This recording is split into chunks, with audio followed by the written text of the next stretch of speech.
Quiet for 2 minutes to go.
Well, good morning, everyone.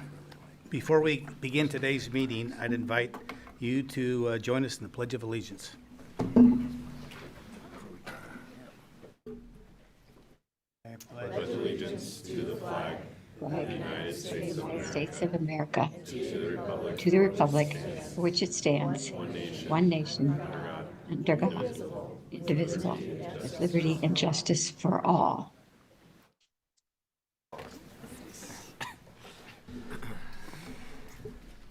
Thank you. I'd like to call to order the January 15th meeting of the Board of Regents. Roll call, please. Regent Lacey. Yes. Regent Calamari. Yes. Regent Wilkins. Here. Regent Schroeder. Here. Regent Clare. Here. Regent Kenny. Yes. Regent Schaefer. Here. Regent Shear. Here. Regent Stark. Here. Regent Whites. Yes, here. Regent Wilmot. Here. A quorum's present. Thank you. In your materials, you have copies of the minutes of the board meeting of December 5th, 2025. I'd entertain a motion to approve if there are any additions and corrections. I'll move. Second? Any additions? Roll, please. Regent Calamari. Yes. Regent Wilkins. Yes. Regent Schroeder. Yes. Regent Lacey. Yes. Regent Kenny. Regent Schaefer. Yes. Regent Shear.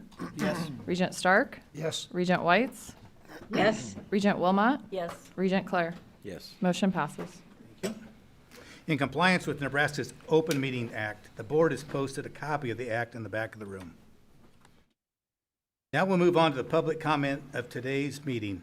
Standing rules of the board provide that any person or persons may appear and address the Board of Regents on items that are not on the agenda, if an individual provides corporate secretary with at least 24 hours' notice. Standing rules also provide that anyone desiring to speak may speak on any item on the agenda for the meeting. Regardless of notice, you may do so by indicating by a sign on the sign-up sheet we'd like to address the board on the topic of today's agenda. Each individual will have 3 minutes to address the board. You will notice the clock by the corporate secretary. When you have 45 seconds left, the clock will flash orange. This is your sign to start to wrap it up. At 10 seconds left, it will flash red before alerting you the time is up. We'll also go through the individuals who have provided us an advance notice of their desire to speak, followed by those who have signed up on site. We ask the attendees to demonstrate proper decorum. We ask that you be no outbursts or any sort of public commentary, and inclusive of all vocal opposition or support, clapping, or noise making of any type. Yeah, we added it after academics.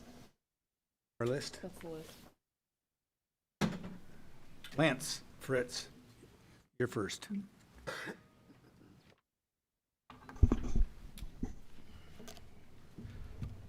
Thank you, Regent Kenny. Good morning, Regents. My name is Lance Fritz. I am the chair of the Board of Nebraska Medicine. I appreciate the opportunity to speak with you today. Nebraska Medicine has a long and proud history with the university, and our strong partnership has been beneficial to all of us. Our partnership requires transparency and, on occasion, direct communication, and it is in that spirit that I share the following with you today. The Nebraska Medicine Board of Directors opposes the transaction you are considering today. It's not in the best interests of Nebraska medicine, and it's not fully supportive of our mission. And despite our many requests over nearly a year to meet with you, we have been excluded from exercising our contractual right to be a part of the negotiation. We believe there are better paths forward that support Clarkson's exit while maintaining Nebraska Medicine's independence. And Nebraska Medicine's independence has been central to our success. It allows our board of directors, executives, and physician leaders to focus solely on our mission.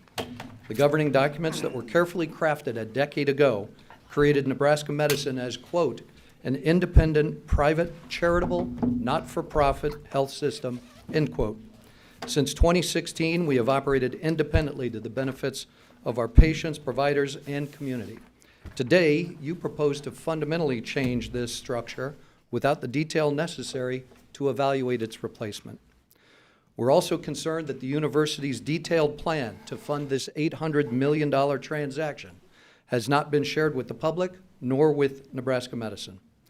Given what we have read or heard in public comments from the university, it appears you intend to use Nebraska Medicine's resources to fund the deal and perhaps continue using them to subsidize other university needs. Finally, Nebraska Medicine's operating agreement clearly describes when it and the partnership among our three organizations may be terminated. These contractual commitments were made precisely so that this type of sudden change couldn't happen. Given all three organizations must agree to a change in Nebraska Medicine's structure, Clarkson cannot unilaterally sell its membership to an out-of-state or for-profit entity.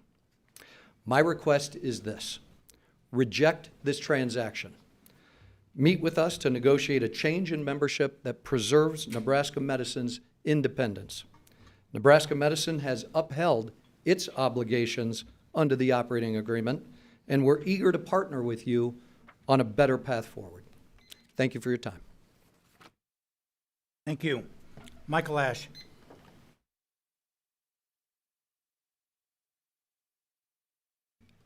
Members of the Board of Regents, my name is Dr. Michael Ash, and I'm the CEO of Nebraska Medicine. I'm here today to encourage you to reject the transaction before you and work in good faith with our Nebraska Medicine Board and our physician leaders on an alternative structure that preserves our independence. Today, Nebraska Medicine is a thriving academic health system that provides care to patients from every county in our state. We have been recognized as the best hospital in Nebraska for 14 years and one of the top 100 hospitals in the United States. We employ over 10,000 colleagues across Nebraska, of which over 800 are physicians. We're ranked among the top 5 safest academic medical centers in the country, and the state's largest healthcare classroom, training more than 4,000 clinical professionals each year. The independent structure we have today is working incredibly well. To the benefit of all Nebraskans, to date, Nebraska Medicine leadership has received no concrete evidence that the proposed transaction benefits patients, care teams, employees, or taxpayers. A key concern is how the $800 million will be funded and the impact to Nebraska Medicine's financial resources. It's been shared publicly that once the university acquires Clarkson's buildings, it anticipates charging rent or potentially selling them to monetize the assets. Nebraska Medicine leases, maintains, and operates those hospitals and clinics. Charging additional rent would divert critical resources away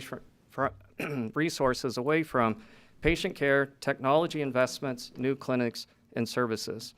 It's also been shared publicly that the transaction proceeds the university envisions using Nebraska Medicine's financial resources to subsidize such cost as tuition.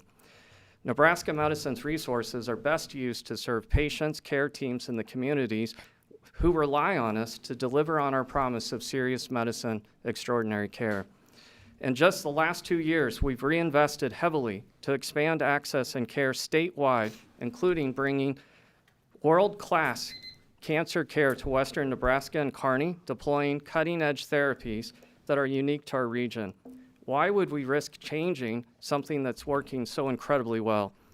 Together, Nebraska Medicine and the university have accomplished remarkable things.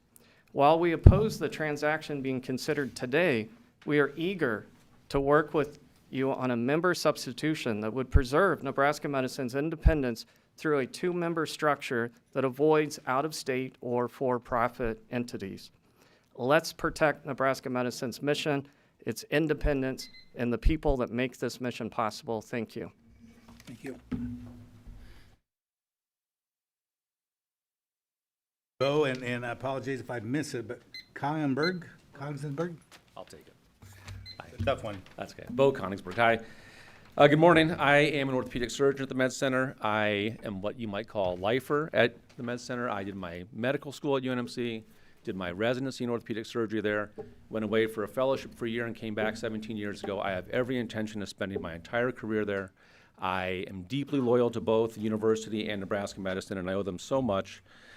But I, along with many other physicians, are concerned about the proposed transaction, and I oppose it. So a point of pride for Nebraska Medicine is that we are physician-led. This deal was developed without the involvement or input of Nebraska Medicine's physician leaders or the Nebraska Medicine Board of Directors, which does include physician representation.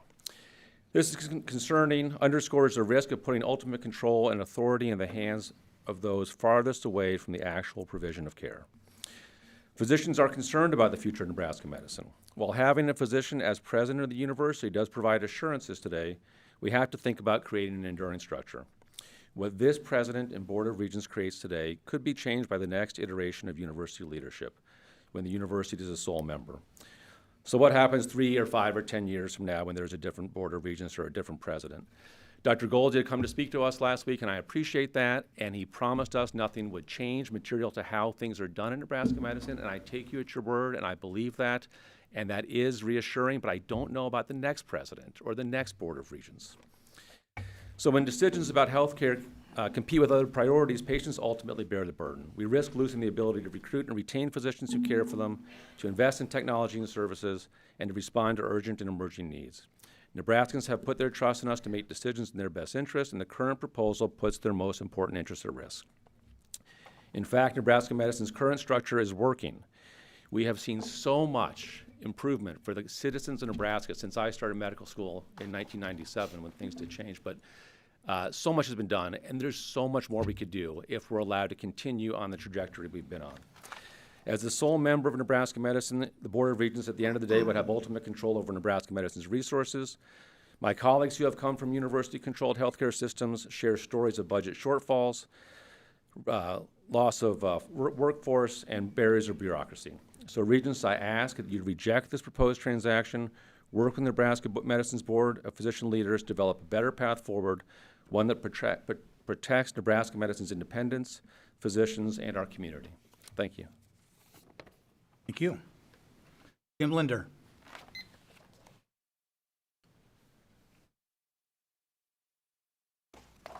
Good morning. My name is Dr. Jim Linder. Thank you for the opportunity to speak today. My colleagues have addressed important concerns, so I will use my time to share the unique administrative history I have with this institution. I was there at the beginning. In 1998, I was interim dean of the College of Medicine when Clarkson Hospital and University Hospital were merging to form the Nebraska Medical Center. Fast forward to 2012. Executives of the hospital began the process of merging the Nebraska Medical Center with the Bellevue Medical Center and the University Physicians Group. That led to, in 2014 to 2016, when I was appointed by Dr. J.B. Milliken to represent a group forming the governance documents of Nebraska Medicine. At that time, Dr. Jeff Gold and I were 2 of the 4 people who represented the university. During part of that time, I was actually interim president of the university, and assure you that a key provision of the university's participation in this process was a membership structure that would not change unless there was a unanimous vote of the Regents, Clarkson, and the Nebraska Medicine Board. This assured guardrails that would prevent the kind of sudden, non-mutual restructuring now proposed. So we finished the pandemic, and the agreements that were, in 2016, the University of Clarkson and Nebraska Medicine signed a series of documents, including the successor joint operating agreement and a long-term lease. The joint operating agreement required unanimity to change the membership structure, and in the lease, the parties agreed that the facilities would be used for clinical, research, and education purposes rent-free. The Regents' proposal to monetize this land runs counter to our prior agreement. From 2016 until 2025, I was on the Board of Nebraska Medicine and began as CEO in 2018.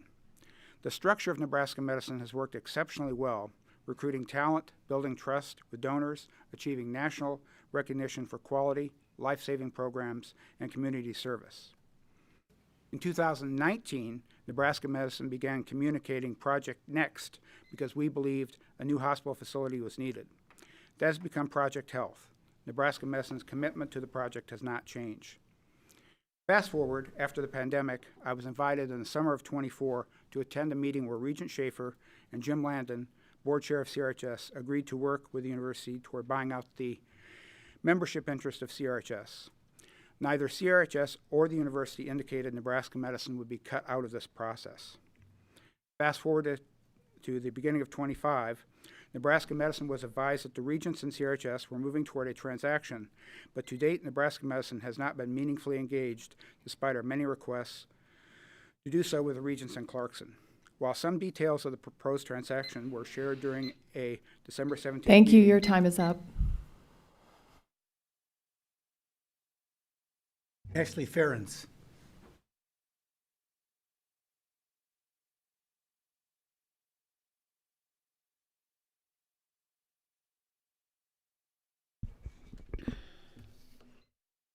Good morning, Board of Regents members. My name is Ashley Ferens, and I am a nurse by trade, but I am an advocate at heart. For 22 years, half of my life, I have dedicated myself to caring for the sick and the injured, those who are scared and vulnerable in their worst moments of their life. I've held hands, I've hugged families, I've prayed for recovery, and I've listened to their cries. This is what healthcare looks like. Today, I'm opposing the University of Nebraska's purchase of Clarkson Regional Health shares of Nebraska Medicine. But let me be clear. My concern isn't about trust in UNMC. It's about maintaining checks and balances of power and decision-making that has great impact on our community and saving lives. As a nurse and advocate, it is my job, it is my North Star, it's my responsibility to protect the patients at Nebraska Medicine. My largest concern with this transaction lies in competition for funding. Nebraska residents are watching as budget cuts strain the university system. The university system needs financial support. The mission statement reflects the focus on excellent education for students and research. The university's priority is to protect the students. My job is to protect the patients. I've seen this competition firsthand. In one initiative, challenges with university partners forced us to seek other funding. I've helped secure $8 million in programming outside of the standing budget. Yet repeatedly I heard, you can't compete with university priorities. Program development funds, you're competing. Grant applications, you're competing. Congressional earmarks, you're competing. If the university system takes full control of Nebraska Medicine, will we always have to compete? Will our needs to care for patients and make evidence-based decisions, cutting-edge medical advancements, will we have to compete? I believe this proposal has good intentions to keep our healthcare system owned by local partners, but full ownership creates an unequal power dynamic that does not foster balanced decision-making to provide the best healthcare for our community. So when you enter your vote, I ask you to consider the options. Consider what a balanced hierarchy of power and decision-making dynamics look like. Remember this moment. Remember my request as a nurse and an advocate to keep Nebraska Medicine the ability to advocate and to protect the patients of Nebraska. Don't make the Thank easy you. Your choice, time is up. make the right one. Thank you. Thank you. Andrea Nebel. Thank you. Clarkson College is a hospital-affiliated, private, nonprofit higher education institution solely incorporated with Nebraska Medicine. I am Andrea Niebel, the president and CEO, with honor of serving in a variety of roles at the college for over 22 years. I am also a physical therapist and serve as a Higher Learning Commission peer reviewer. Even with the many roles we all have and hats we wear, we fundamentally know that education and healthcare are important. I understand the freedoms of all parties involved in this situation, and yet my job as president is to protect the best interests of Clarkson College and advocate for and support the thousands of students, learners, alumni, faculty, and staff we serve. That is why you must know this unfortunate situation playing out on social media and the news has caused confusion and unintended consequences for healthcare education and workforce development in Nebraska. Constituents do not understand the difference between Clarkson Regional Health Services and Clarkson College, and the public comment that the university might sunset us in 5 years is inaccurate and insensitive to the governance of all institutions. The 13 private nonprofit higher education institutions in Nebraska are an important option for students and a critical healthcare workforce pipeline, of which Clarkson College is the largest hospital-affiliated college and third largest provider in distance education. Clarkson College was the first nursing school in the state, founded in 1888 from the hospital started by Bishop Clarkson and his wife Meliora. We have been building relationships ever since with seamless career paths for all Nebraska's community colleges, innovative 3D and simulation services, and employee and family scholarships for founding and community partners. Even without scholarships, the cost of attendance at Clarkson College is less than the cost of attendance at the university. Clarkson College is also unique in that its average age of enrollment is 26, serving many second career, transfer students, and working families. We enroll and graduate students 3 times per year and annually serve approximately 1,200 degree-seeking students, 80% from Nebraska. We educate more than 6,500 community learners each year through short-term training and continuing education programs, and with a 100% job placement rate, have Clarkson College alumni living and working in 74 of Nebraska's 93 counties. Unfortunately, the public materials describing the proposed transaction do not provide any clear indication of what happens to the land, buildings, or development assets connected to Clarkson College, which is a potential institutional risk to the perpetuity of the critical services we provide. The chaos of the last week has been disruptive for the exceptional professionals at Clarkson College who do amazing work every day. As a nationally recognized Great Colleges to Work For institution and the only higher education institution this fall to receive the Governor's Award for Wellness. We will be committed to this work for many more generations, staying focused on our mission, strategic initiatives, and service to our students and community. Not that long ago, Creighton University Medical Center eventually became Atlas Apartments. Let's not repeat history, which leaves even a large gap in the ability to meet the healthcare needs of our state at a cost we cannot afford and a reputation that is not worth ruining. Thank you. And I apologize, Kelly Vaughn is next. I read past her name, and I'm getting back in line. Thank you. Good morning. I'm Kelly Vaughn. I serve as the Chief Nursing Officer at Nebraska Medicine. Thank you for the opportunity to speak today. I want to ensure that the nursing perspective is clearly represented in this conversation. Nurses influence patient outcomes, operational stability, and long-term community trust. Our ability to recruit nurses and maintain a high standard of nursing excellence is fundamental to Nebraska Medicine's mission. This is why recent developments are deeply concerning from a nursing standpoint. Nurses thrive in systems that prioritize clinical empowerment and patient care, not systems that are weighed down by bureaucracy. Nebraska Medicine's independence has fostered a culture where clinical experts have real decision-making authority, and this model attracts and retains the top talent and directly improves the patient care, quality, and safety that we provide. Over the last several years, my top priority as a CNO has been nursing recruitment and retention. Our nurses are acutely aware of that UNMC is already experiencing salary freezes, and this proposed structure creates risk that similar constraints could extend to Nebraska Medicine nurses. Our current independent structure allows us to respond quickly to workforce needs through competitive compensation, career advancement opportunities, education, and innovative staffing models. This flexibility is essential in today's healthcare environment. UNMC recently shared the intent to absorb Clarkson College after 5 years. In addition to UNMC, Clarkson College has been a vital partner and a pipeline for educating nurses who care for patients at Nebraska Medicine and across our great state. In the past year, over 4,600 Nebraska Medicine colleagues were also learners at Clarkson College. Examples include training for medical assistants, nursing and medication aides, and continuing education programs. Approximately 400 Nebraska Medicine colleagues are actively enrolled in a Clarkson College program, with 85% of those pursuing pathways that are critical Nebraska Medicine roles. Nebraska Medicine hired 92% of the winter nursing new graduate class, demonstrating a strong conversion from education to employment. Disruption in this pipeline during an already challenging workforce environment could weaken staffing stability and could put patient care at risk, yet again creating great concern that this transaction is not being pursued in the best interest of Nebraska Medicine. Finally, decision-making of this magnitude without meaningful clinical input raises serious concerns about how decisions will be made in the future that affect the nursing workforce. This concern is because our nurses care very deeply about our patients and the care that they deliver.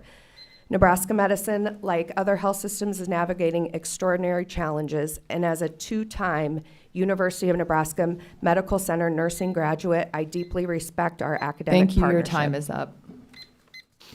Thank you, Kelly. Serena Wilson.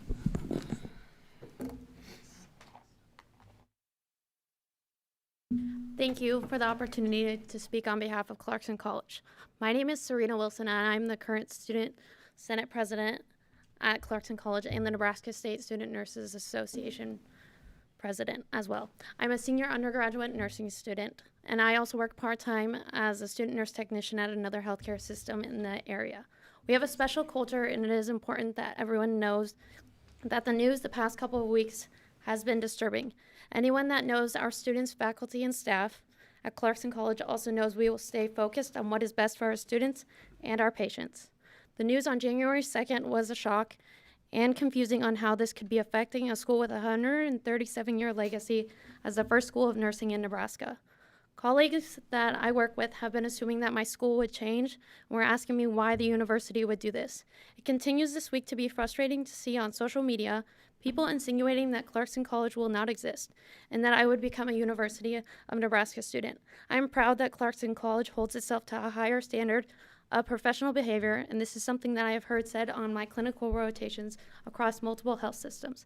It is unfair to have Clarkson College have to suffer unforeseen consequences to its name and reputation because of the confusion this announcement and the continued news stories have caused. I chose Clarkson College because it was recommended for its reputation. The culture is truly unlike any other schools I have attended.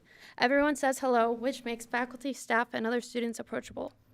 They are there to help you reach your dreams and goals and are excited to see you achieve success. They do not make students feel like they have to fit a certain persona, but you can truly be whatever you want to be. An example is a recent nursing student shared with me that she decided they did not want to be a nurse anymore, but Clarkson College was there to help them join the radiography program instead of just letting them withdraw. The student advisors and professors support students along their journey and get to know us well. You are not just a number, and I truly feel like Clarkson College is a family.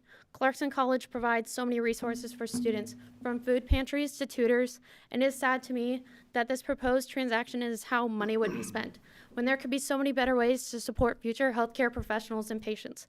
As a student worker in the emergency room, because of the cuts already to healthcare insurance for so many people, they cannot afford medicine to fight even a basic infection. I witnessed how patients overly rely on emergency room preventative care because they cannot go or do not have access to a primary care provider. At Clarkson College, all academic programs are in healthcare fields to help close this gap for Nebraska. I will graduate this spring and work as a nurse, but love Clarkson College so much that I want to become a family nurse practitioner. I want to assure everyone that Clarkson College will not change who we are and will stay mission-driven. I urge the Board of Regents to oppose this transaction and refocus their energy on continuing to support student choices in higher education, as well as avoid our medical systems from becoming monopolized under state control. Thank you. Thank you, Serena. Ross Dixon.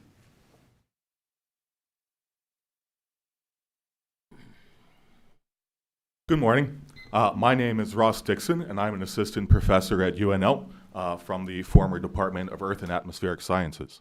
I'm come to speak to you today because I'm very confused about this process, because when I was here just over a month ago, I heard repeatedly that we are in a budget deficit, that we have a severe money shortfall, and that we can't keep kicking the can down the road. These are all things that I heard after the public testimony at the meeting last December. And so I'm a bit concerned that suddenly there is $1 million to pay off a chancellor who never bothered to meet with his committees, wasn't even willing to show up in person to give awards, and that there's almost $1 billion available to buy a hospital. So I'm very perplexed by this whole thing. I suspect you will say it's because of revenue and profit, right? But this was not something that was considered when departments were slated for elimination. Everyone just looked at expenditures. In paralleling the situation with program elimination, there was also a great lack of transparency, just like what I'm hearing with this proposal. So from where I stand, I really feel like we need to do better here. You need to do better. We can do better. Nebraska deserves better. Please vote against this proposal. Thank you for your time. Thank you, Ross. Brad Britigan.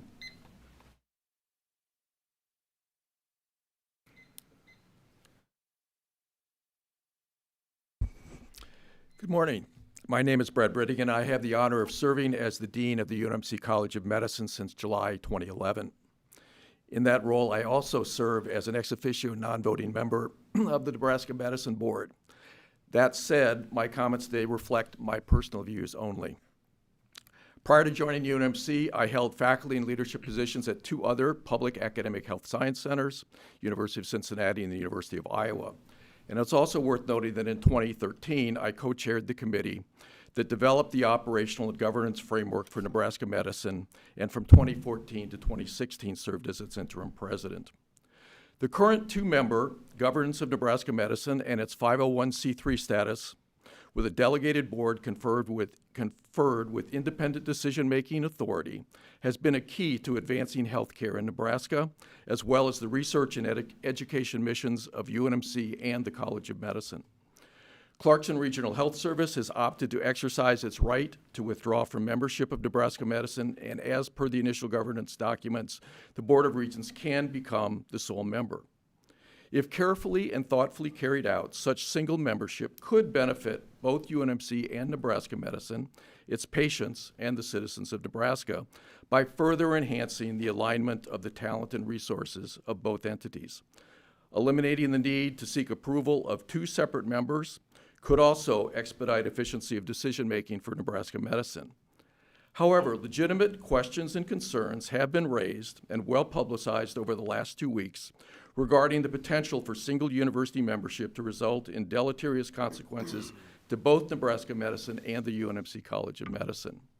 President Gold has provided assurance that single university membership would not substantially change the governance authority of the Nebraska Medicine Board, and the Nebraska Medicine resources and operational decision-making would stay under its authority. I agree that maintaining Nebraska Medicine's 501c3 status and the current governance structure mitigate nearly all the risks that have been mentioned.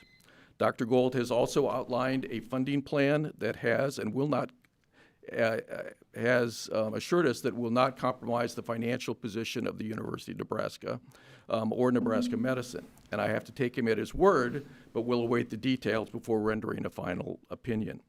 Nevertheless, the transition to sole university membership will require new governance documents, opening the potential for change in governance or operational decision-making that could permit one or more of the negative consequences noted to occur. However, if the Board of Regents decides not to move forward, CRHS will turn to alternative buyers. To me, uncertainty about this is as much of a concern. In conclusion, I support the Board of Regents' approval of the membership proposal and term sheet related to the Nebraska Medicine. Thank you. Your time's up. Thank you. Jordan Warchall.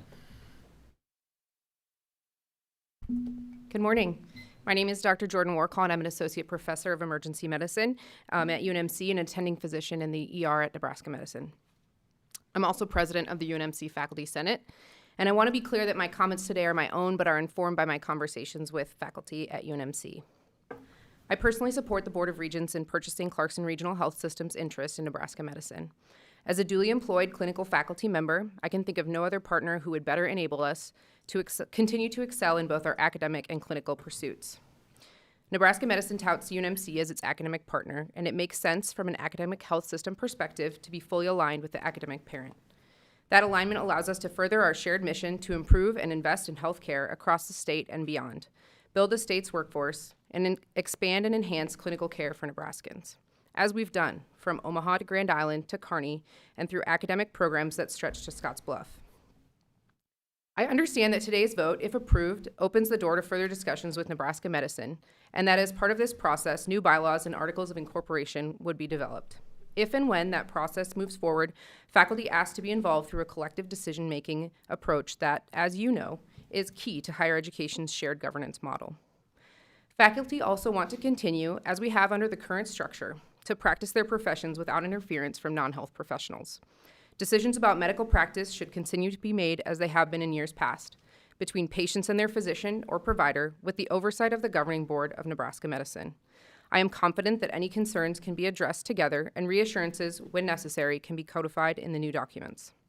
I'm a proud UNMC graduate, having completed both medical school and residency here, and consider myself privileged to train UNMC students and residents who are the future of healthcare as I care for patients at Nebraska Medicine. Throughout my years here, I have seen the university and med center's dedication to protecting physician practice within the laws of the state and nation. Patients come first.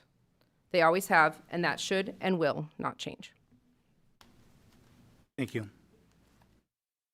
Chandra R., you're next.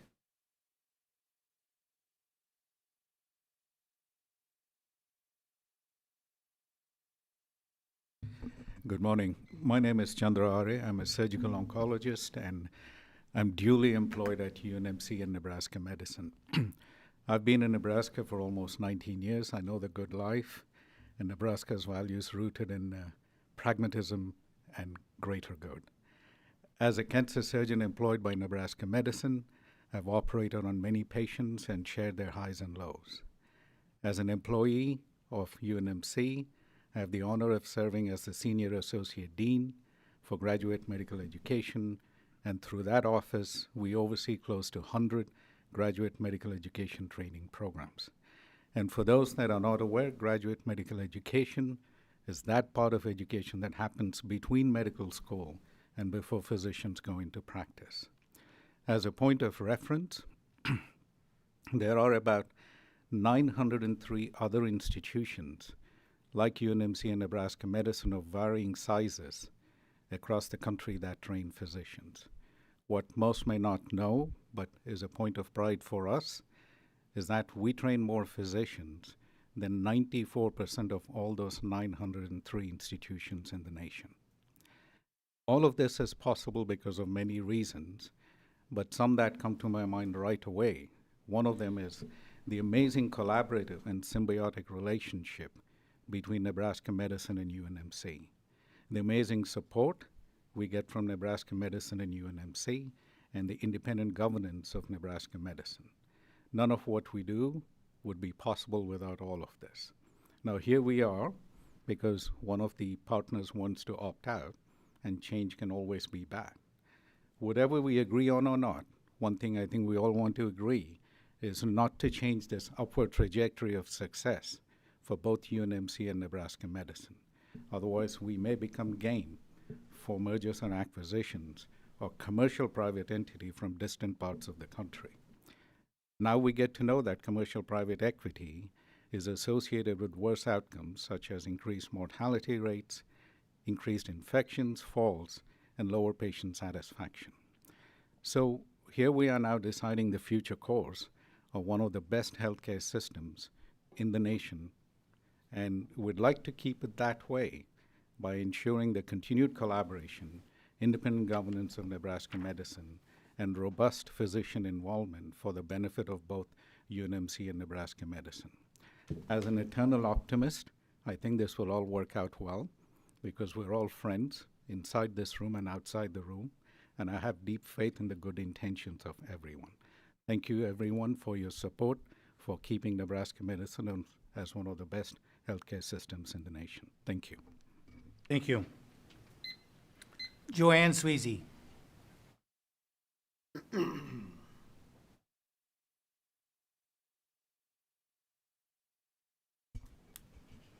Greetings, and thank you for the opportunity to speak with you today. I'm Joanne Sweezy, and I have the distinct privilege to serve as the director of the Fred and Pamela Buffett Cancer Center, one of only 73 National Cancer Institute designated cancer centers in the nation and the only one in Nebraska. I'm an employee of the University of Nebraska Medical Center, yet I not only report to Interim Chancellor Dr. Deli Davies, but to Nebraska Medicine CEO, CEO Dr. Michael Ash, demonstrating the importance of the Cancer Center to both UNMC and Nebraska Medicine. We've achieved National Cancer Institute designation, and we can credibly aspire to achieving designation as an NCI Comprehensive Cancer Center at some point in the future because of the strength of the collaboration between UNMC and Nebraska Medicine. This partnership is critically important to our designation and enables us to be successful in obtaining NIH funding, attracting superstar physicians and researchers, along with industry partnerships and philanthropy. There are very clear guardrails around the UNMC Nebraska Medicine affiliation that must continue, and it is imperative that physicians and other clinical experts govern patient care. The academic research and clinical activities that have been so successful in the past could, I feel, continue to be successful under the proposed sole governance agreement if those guardrails continue to be present. I don't think anyone speaking here today will disagree with me when I say Nebraska Medicine does an expert job in its clinical role as our academic medical partner. UNMC is what it is because of Nebraska Medicine and vice versa, and the Cancer Center is a major beneficiary. My hope for the future is that this partnership continues to become even stronger.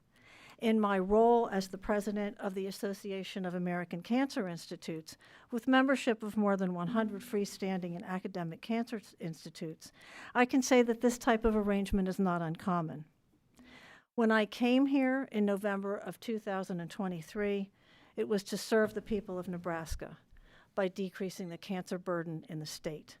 I was and am still convinced that this is possible because of the strength of the Cancer Center and the positive and productive partnership between UNMC and Nebraska Medicine that continues to benefit the people of Nebraska. Thank you very much for your time today. Thank you. Stephen Heinrich. My name is Stephen Hendricks, and I'm retired from a 30-plus year employment at the university and the medical center. I remember when we had our own hospital and our own board of directors. We were quite successful, initiating programs in solid organ transplantation and bone marrow cellular therapy that contribute to the legacy of today. The cancer treatment program was second to none. It is important that the public knows that. I was chair of the Department of Pathology and Microbiology when we were asked to merge with the Clarkson Hospital. The proposal was that we would be stronger with two owners, and although we were skeptical, we agreed to proceed with certain assurances. The proposal that is before you today is exactly what the medical center staff and faculty of UNMC envisioned for over 20 years. It is important that the public knows that.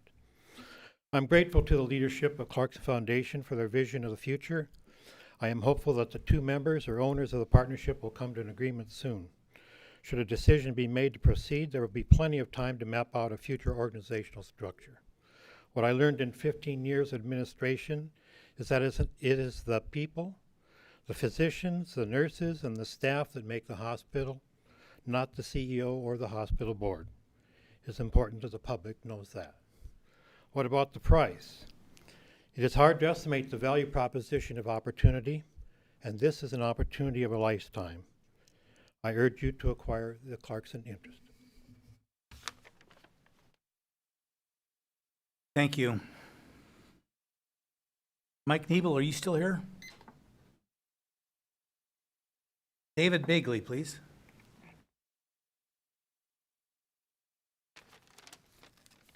Good morning, Regents. I'm David Bagley. I'm from Omaha. I'm a lawyer. Apparently, this is a done deal per Regent Kenny's comment in the newspaper, and Dr. Gold has the votes.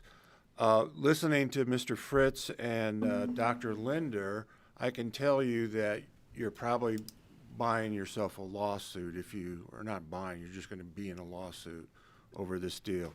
And from what I've heard, this is a very hinky, odd deal, which is really kind of hard to figure out in a way. But what is this deal really about? It's really about money and power. Part of that is to crush the competition from CHI and Methodist. Per the term sheet, Clarkson is going to get $500 million.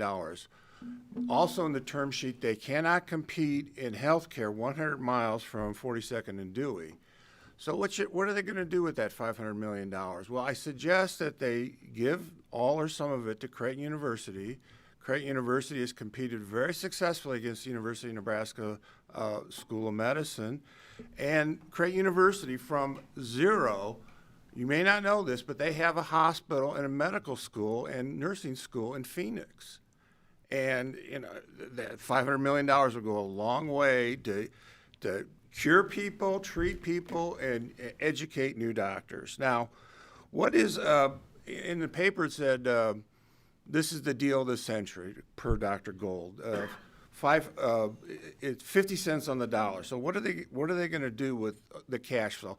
And I'm sure this thing, you've got the assets to collateralize and borrow the money.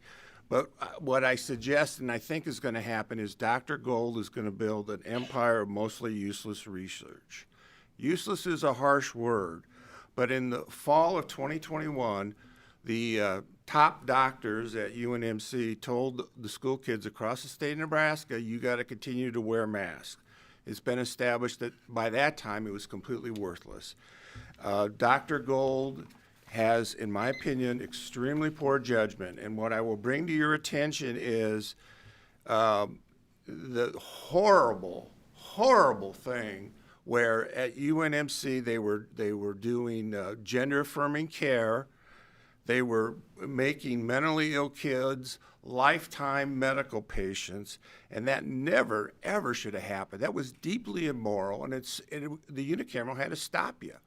So I don't trust Dr. Gold. I think he has bad judgment, and I don't think you should approve this deal. Thank you very much. Thank you. Bill Lydiot.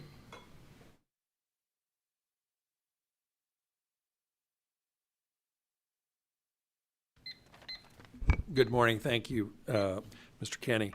My name is Bill Lydiot. I'm the CEO of Clarkson Regional Health Services and a head and neck surgeon. The Clarkson Board, and this is appropriate, I think, timing, the Clarkson Board has a vision to make Nebraska the healthiest state in America. The vision took shape through multiple strategic planning sessions beginning in 2022 and led to the decision to make a major health-focused philanthropy. As you know, we approached the University of Nebraska and Nebraska Medicine in the summer of 2024 to express our intention to withdraw as a member. Pursuant to the governing agreement, there was no influence or pressure from the university, government, politicians, regents, or anyone else. This was our decision. The proceeds from these transactions will be used to pursue the vision to make Nebraska the healthiest state through the Clarkson Institute. Our initial focus will be on behavioral health and wellness for new moms and new babies, as well as building the workforce and talent pool required to pursue excellence in healthcare. This workforce growth will benefit the general economy and through the creation of primary jobs with high-paying wages.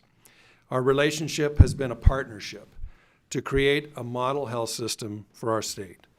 Both organizations contributed to this partnership.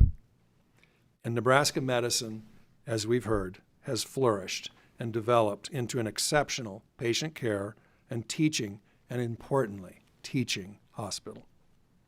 Over this time, Clarkson has contributed $120 million in capital grants and improvements, as well as rent-free space valued in the tens of millions to Nebraska Medicine.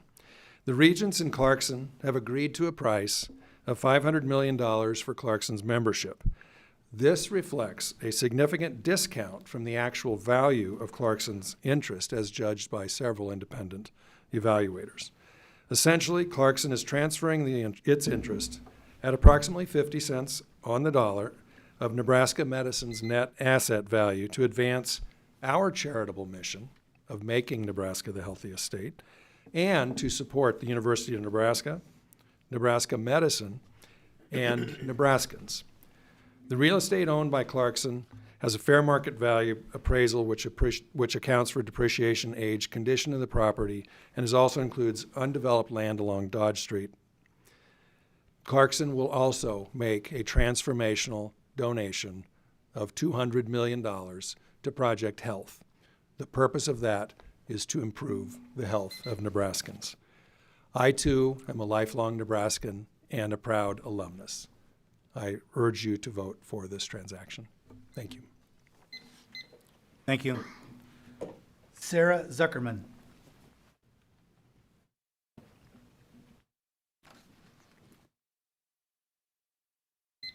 Good morning, I'm Sarah Zuckerman. I am the president of the UNL chapter of the AAUP, and I oppose this deal.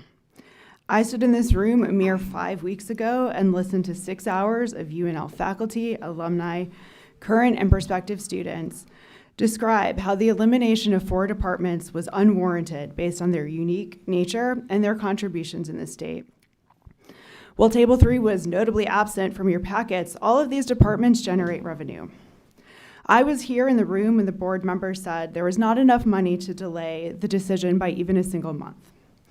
I was told by UNL administrators that the Board of Regents, and specifically President Gold, wanted our salaries off the books as soon as possible. How can it be that there's not a sufficient amount of money to fund less than $7 million in faculty salaries, faculty who generate revenue, but there is $800 million to do this deal? That amount of money would pay for those departments for over 100 years. Dr. Gold has stated that these funds are not coming from the state or tuition dollars, but where are they coming from? There's been no explanation about why such a large amount of money is being funneled to the Med Center, while UNL is being forced to eliminate revenue-generating departments. I have nothing against UNMC. Their expertise in Parkinson's was how I could bring my father here after I got tenure. But I find this all very fishy. I'm well aware that the federal grant situation is bleak, and I listened to Regent Stark tell us how he was fired after he lost his grants, and not someone else on another campus. I've recently visited several institutions in the South and learned from their administrators that their congressional delegations have helped them reverse federal grant cuts. Where is our delegation in helping us do that while you dismantle the university? How is it possible that none of this money could be given to the flagship university where there are also world-class faculty? And if you thought that faculty would not notice this in the wake of the chancellor's enormous golden parachute, I'm here to tell you that you're wrong. And I'm here to tell you that the continued degradation of UNL and UNK has not gone unnoticed. Based on what I've heard today, the deal should not happen. And instead, the Board of Regents and President Gold must work with our state legislature and the governor and our congressional delegation to fund the NU system as it should be across all the campuses, and reinstate the 4 departments and all of the faculty members, and next month reject cuts to UNK. Thank you. Thank you. Riva Haggard.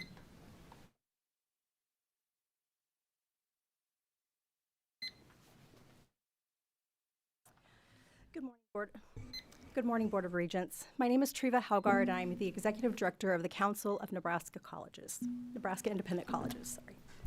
I want to express our strong support for Clarkson College as a valued member institution and a vital contributor to our Nebraska's higher education and healthcare workforce. Clarkson College is a private higher education institution solely incorporated with Nebraska Medicine that educates more than 1,100 students, preparing graduates to meet critical workforce needs across the state. As a member of SYNC, Clarkson College upholds the values of academic quality, student-centered education, and community impact that defines Nebraska's independent colleges and universities. It is essential that Nebraska students have meaningful choices when deciding where to pursue their post-secondary education. Independent institutions like Clarkson College expand access, foster innovation, and provide pathways tailored to diverse learners. Preserving a range of high-quality institutional options strengthens Nebraska's overall educational ecosystem and ensures students can select programs that best align with their academic, professional, and personal goals. This support is particularly urgent in the context that Nebraska's healthcare workforce needs. With more than 1,400 open nursing positions statewide, Nebraska's citizens and communities are best served by maintaining, not losing, a high-quality nursing school that is producing well-prepared, practice-ready graduates. Clarkson College plays a critical role in addressing this shortage and supporting the healthcare and well-being of communities across Nebraska. For these reasons, the Council of Independent Nebraska Colleges reiterates its opposition to the proposed transaction and urges decision makers to carefully consider potential long-term consequences for students, institutional choice, and the state's healthcare workforce. Thank you. Are there any other individuals who have not yet had an opportunity to address the board on item on the agenda? If so, please come forward, identify yourself, and complete the sign-in before you leave. You'll have 3 minutes.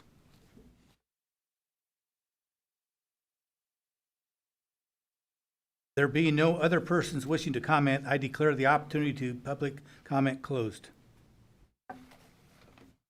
Regent Claire, I believe you have a motion for us to go into closed session. I move that the Board of Regents go into closed session as authorized by...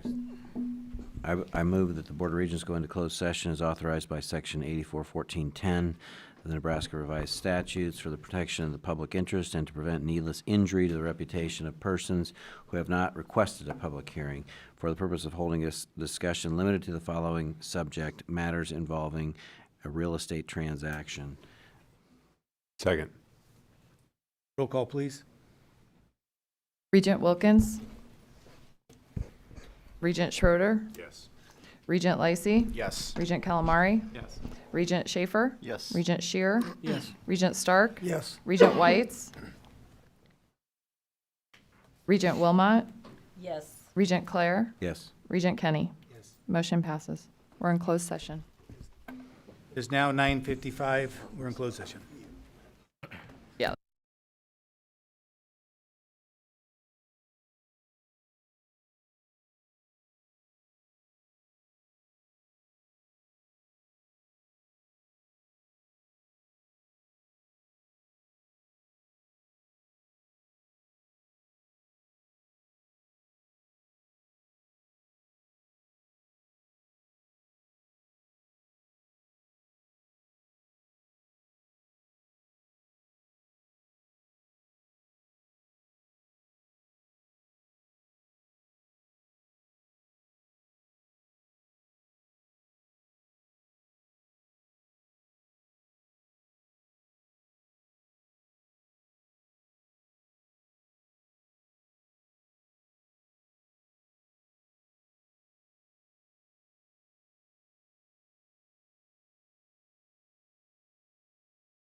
course not. I have. You still have your purse. I did.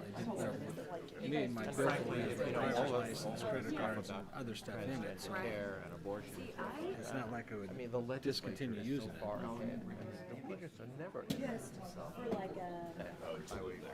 I'm not taking that purse to the ASUN You know, it is an office, issue. but I need my N card to get in. So it's like, this is everything I'd need in a pinch, you know? Okay, thank you. If you have your credit card, your ID, and your N card, you can do a lot of damage in the world. Can we grab a chair? By the way, driver's license. Yeah, my ID. That's what you use for your ID. Okay, Yeah, I was yeah, gonna say, well, okay. Yep. We're waiting for copies to be produced. I see you've got a Discover card. Uh-huh. And I think my wife got. So we are in session and waiting for copies. Hardly anybody. No one would take it. Right, You know, right. It was very, very hard to find a place that actually would take it. They had some great benefits, but if no one took it, what difference did it make? Right, it wasn't helpful. Now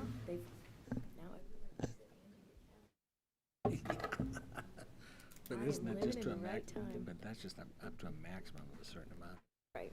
But I mean, it's like, I don't think I ever did. oh, no, it's unlimited 1%. Well, that's, yeah. Unlimited 1%. Well, that's but good. So about half of it's a specific You guys stay, or do you guys? these 3 months of this grocery store. I know, I'm just thinking. Christmas. Talk about. It's Amazon. Yeah. You 5%. That's a good Right, idea. right, It was good. I got back Amazon. home for a little bit, and then, you know, was That's in to $75. Bridgeport, so I was Oh, gone. that's, Yeah. geez, that's Yeah, that's less so than got out there, you know, barely $1,000 for so probably close to 4 or 5 days. Right. And then Well, came back, no. you know. 5%, Yeah, 75, 5%, what, yeah. $1,500? $1,500. I mean, it's I better don't- than nothing. Hey, Don't get me I'm wrong. not spending $1,500 on Christmas presents.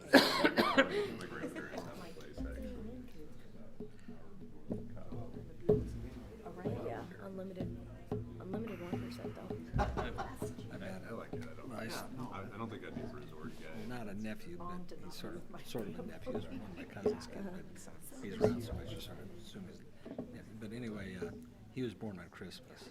I think my husband. Man, bad luck. Well, you know what they did? They gave him a half birthday. Oh, that's fun. So- Okay, yeah, that's a good idea. So You know, just he- celebrate on his half Yeah, birthday. he was 6/25. He has his birthday. Now, bear in mind, he still turns whatever. He knows his birthday's that. Right. But then he gets a birthday instead of a combo. And, Right. You know, That's his a good parents sort of idea. realized, said, well, he's sort of getting shorted because we didn't really give.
Hello, board, people, colleagues.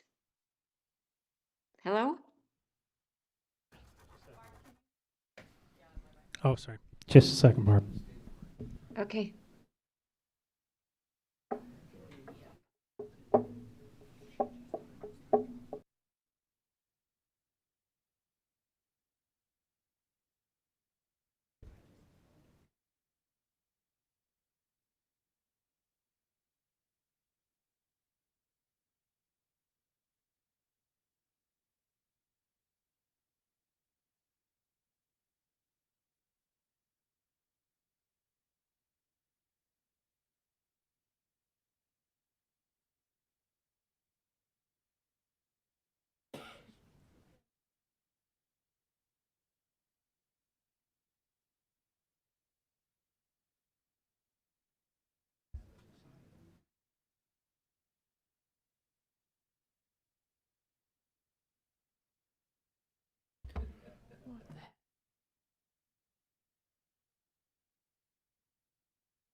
I don't think I have them in a previous email. I mean, besides like what he's sending right now, I don't think I have them in a current.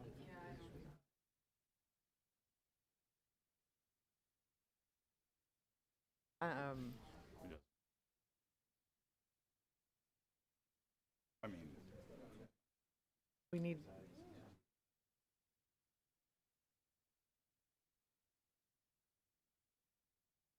I'm gonna give you an email to forward them to.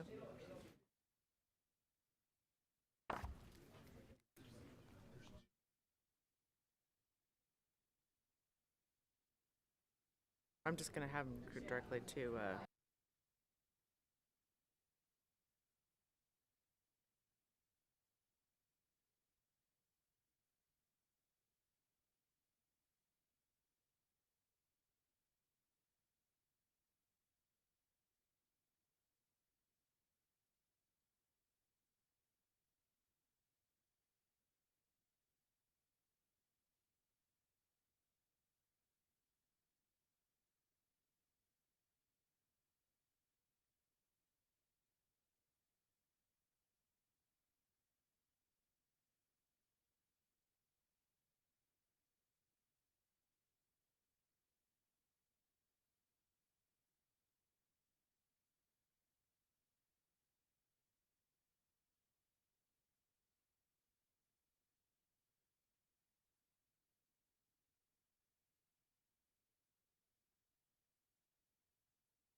We are in open session now, and Tim has another motion. Tim? Oh, it's a corrective motion. So I move that the Board of Regents go into closed session as authorized by Section 84-1410 of the revised statutes of Nebraska for the protection of the public interest and to prevent needless injury to the reputation of persons who have not requested a public hearing for the purpose of holding a discussion regarding the following subjects: matters involving real estate and membership substitution transactions and litigation which is imminent as evidenced by communication of a claim or threat of litigation against the Board of Regents. Second. Motion's been made and second. Any comments? Not, roll call vote? Regent Schroeder? Yes.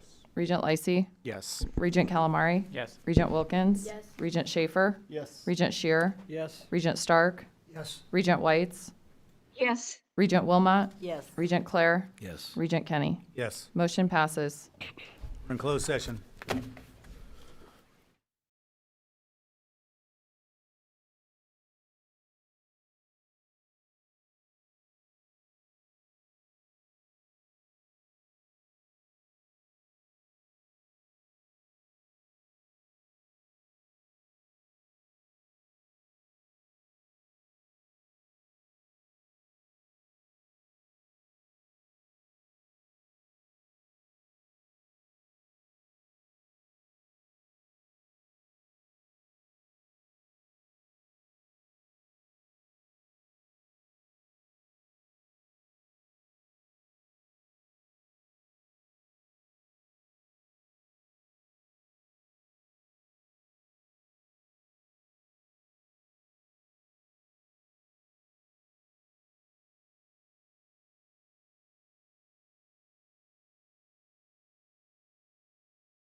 It's now 12:18, and we're calling the meeting back into session. Before I turn it over to Dr. Gold, I'd like to welcome Kathy Anderson to the table, and welcome, and nothing like a fun, exciting first meeting, Kathy. Dr. Gold? Be back.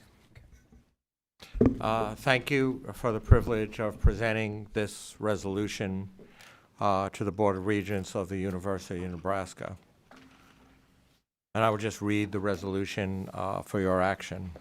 Whereas the Board of Regents of the University of Nebraska, formed pursuant to Nebraska Constitution 7.10, the Board of the Regents has a statutory purpose for the general government of the University of Nebraska. And whereas pursuant to Nebraska Revised Statute 85-105 and Nebraska Revised Statute 85-106, the Regents have the right to acquire property and invest funds, known as the statutory authorities. And whereas the Regents and Clarkson Regional Health Services are the two corporate members of Nebraska Medicine, a Nebraska not-profit corporation. And whereas CRHS has informed the Regents and Nebraska Medicine that it wants to exercise its rights under Nebraska law to resign as a member, leaving the Regents as the sole member of Nebraska Medicine, which could put Nebraska Medicine on a path of full alignment with the University of Nebraska medical centers, colleges of medicine, allied health professions, dentistry, nursing, pharmacy, public health, the Eppley Institute for Research in Cancer and Allied Diseases, the Fred and Pamela Buffett Cancer Center, and the Monroe Meyer Institute, a development that would be beneficial for the state of Nebraska, and a development that would allow Nebraska Medicine to have a governance structure similar to many of the peer institutions in our Big Ten Conference across the nation, including institutions such as the University of Michigan, the Ohio State University, the University of Iowa, the University of Texas, and others. And whereas, in furtherance of the statutory authorities and pursuant to meetings of the Regents on October 4th, 2024, January 10th, 2025, the Regents and CRHS entered into a non-binding letter of intent dated January 27th, 2025, as extended and amended, which sets forth the terms and conditions of a potential transaction pursuant to which the Regents would become the sole member of Nebraska Medicine, known as the, quote, proposed transaction, unquote. And whereas the proposed transaction would be effectuated pursuant to and in accordance with the term sheet attached hereto as Exhibit A, which discusses execution of several agreements, including without limitation, A, the change of membership agreement between the Regents and CRHS, which would effectuate the withdrawal of CRHS as a member of Nebraska Medicine, the CMA. B, certain real estate purchase and sale agreements by and between the Regents and CRHS, whereby CRHS will sell certain land and buildings owned by CRHS to the Regents, aka the real estate PSAs, and any and all other documents or filings deemed necessary or appropriate by the authorized officers as defined below in order to consummate the proposed transaction, including but not limited to a donation agreement, a termination and release agreement, and or corporate minutes and related members of the Board of Directors and Regents resolutions and minutes collectively within the CMA and the real estate PSAs, known as, quote, the definitive agreements, unquote. And whereas the Regents desire to authorize and approve the execution of the definitive agreements and the consummation of the proposed transaction, and whereas between its meetings on October 4th, 2024 and January 10th, 2025, and then again on November 21st, 2025 and December 5th, 2025, the Regents have devoted significant time to a review of the proposed transaction, including presentations by counsel, which presentations were then followed by in-depth questions and answers, all of which were provided the Regents with the information and time that they would need to fully consider the proposed transaction at this meeting. And whereas the Regents have reviewed and considered the terms and provisions of the term sheet, and also in this meeting have reviewed and discussed the proposed transactions, including reviewing the most current drafts of the definitive agreements and a number of issues related to the definitive agreements and any and all steps necessary to appropriate, to consummate the proposed transaction by encouraging and engaging in an actual page turn of the CMA and the real estate PSAs with counsel for the Regents, and by engaging in thorough discussion of the issues and matters necessary or appropriate to consummate the proposed transaction, and deems each of the foregoing and the proposed transaction advisable and in the best interest of the Regents, Nebraska Medicine, and the state of Nebraska. And now therefore be it resolved that the Board of Regents hereby authorizes and approves the proposed transaction and hereby authorizes the execution, delivery, and performance of the definitive agreements. Be it further resolved that the Chair of the Board of Regents of the University of Nebraska, Mr. Paul R. Kenny, and any other such officers of the university as appointed by the Chair, known as the authorized officer, and collectively with any appointees, known as the authorized officers, are hereby authorized and directed in the name and behalf of the Regents to pursue, negotiate, finalize, execute, and deliver the definitive agreements consistent with the general terms and conditions that have been presented, summarized, and provided to the Regents at this meeting, to fully negotiate any changes to the definitive agreements consistent with the conversations at this meeting and the matters discussed at this meeting of the Regents, both in connection with the term sheet, but also in connection with the turn page of the CMA and the real estate PSAs, and any other changes, additions, modifications, and amendments of the definitive agreements, such as authorized officers may deem necessary or appropriate, the execution and delivery thereof by such authorized officers to be conclusive evidence of the approval thereof by such authorized officers. Be it further resolved that each of the authorized officers be and hereby is authorized and directed in the name and behalf of the Regents to take or cause to be taken any and all such other actions as any authorized officer may deem necessary or appropriate in connection with or without incidental to the consummation and carrying into effect those resolutions and the proposed transaction, including the execution, acknowledgement, and delivery of the definitive agreements and any and all instruments, certificates, or documents that, in the opinion of the authorized officers, may be reasonably required or otherwise considered by any authorized officers to be necessary or appropriate in order to effectuate the intent of these resolutions without any need or requirement for the authorized officer to obtain any further authority or approval by this board.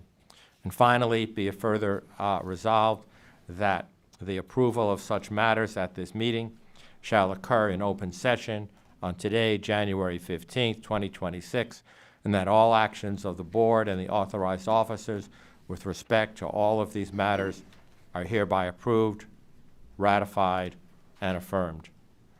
Regent Kenny, I turn it back to you. Thank you, Dr. Gold. Is there a motion to approve this resolution? So moved. Second. Second. Barb, you want to make a motion? Yes, I would like to propose this motion, and I will tell you that for me, this is a very important moment in our university life and in the state of Nebraska's life and all of the people here. And I want to thank all the people that have come to talk about it. I've had thousands of emails. I know my colleagues have as well. I want you to know that we have all taken this very seriously and have all studied and read the many opinions and thoughts that are coming to us from you.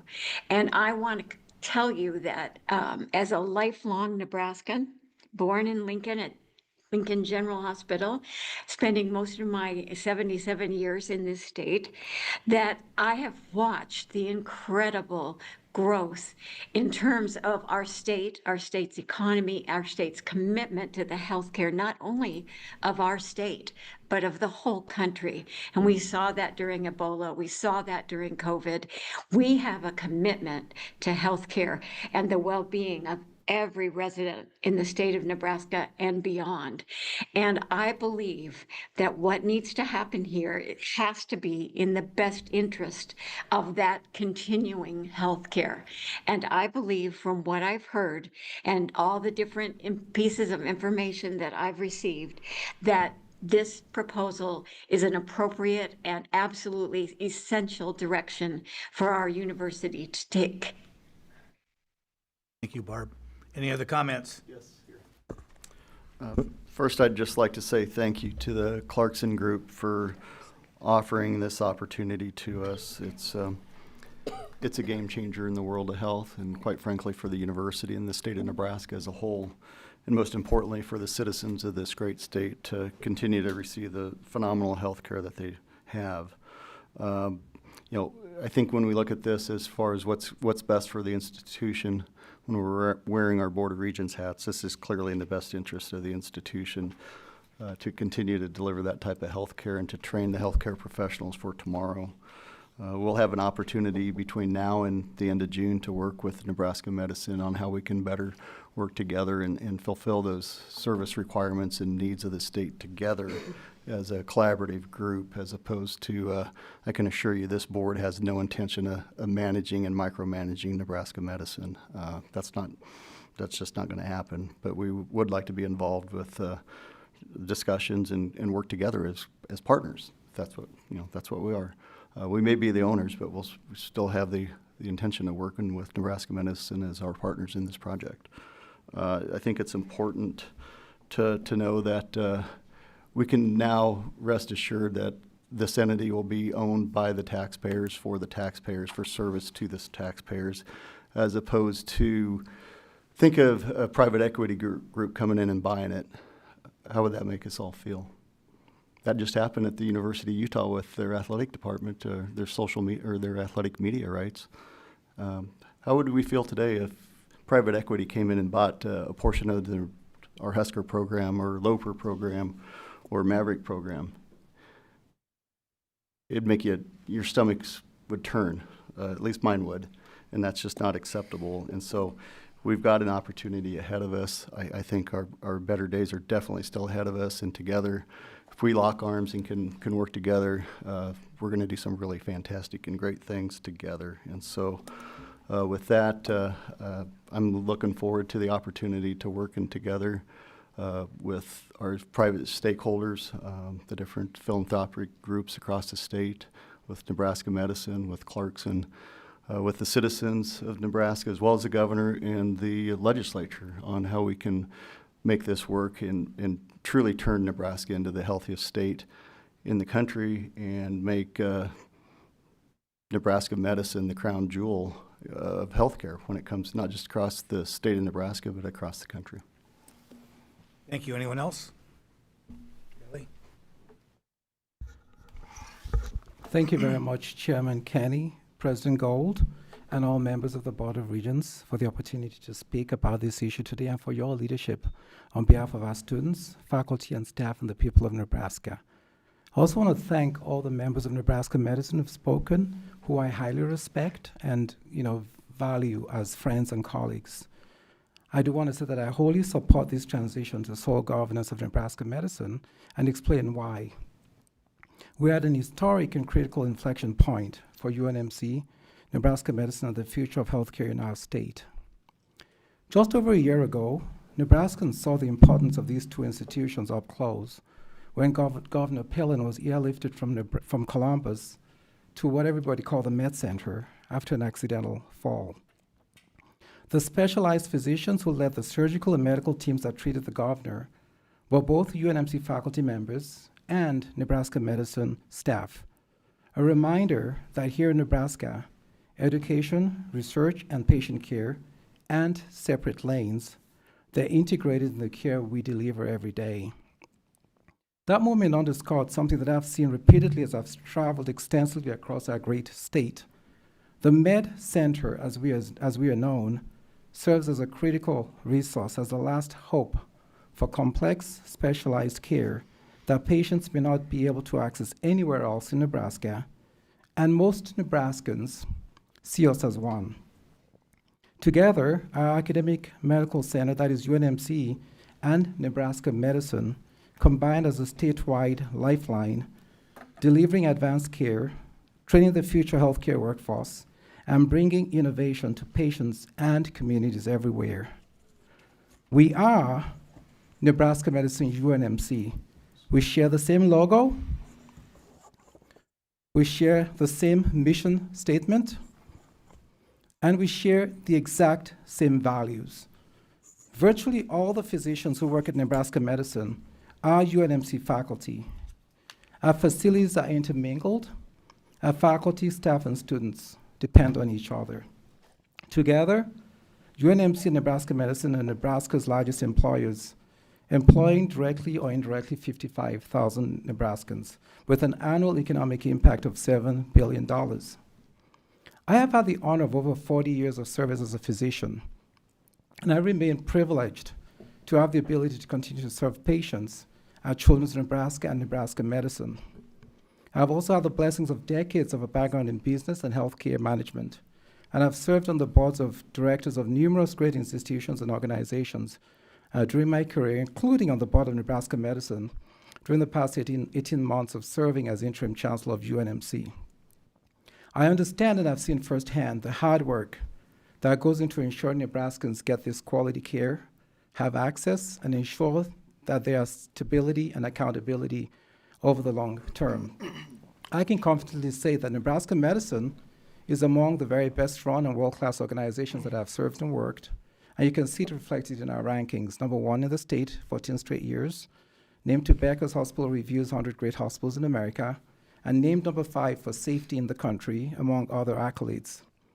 That excellence is not accidental, but it is due to the careful selection of competent leadership, faculty, and staff who choose to come and work here from across America and around the world, like myself, and many do so because of the connection of a world-class health center in Nebraska Medicine to a world-class university in UNMC.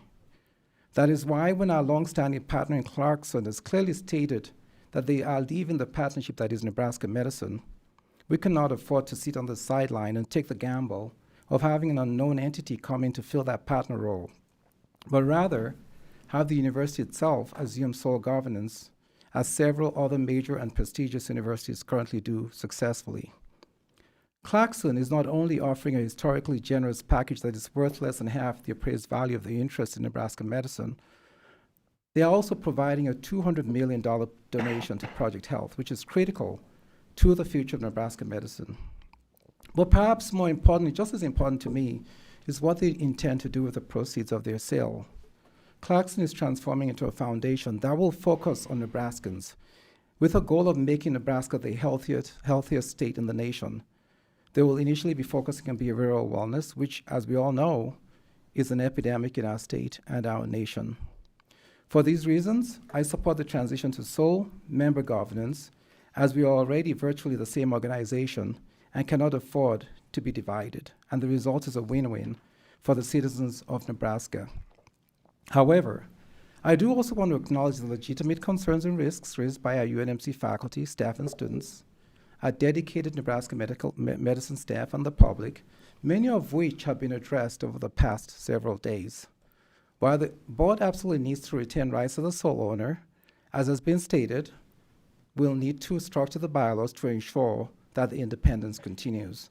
We'll continue to assure Nebraskans, our faculty, staff, and students, Nebraska Medicine colleagues, staff, Clarkson College, the business community, and our donor community, who have been strong supporters and partners, that they can continue to trust their med center, that it is being run by professionals, financially prudent, and be confident in knowing that strategic decisions can be made nimbly and independently without political or other interference.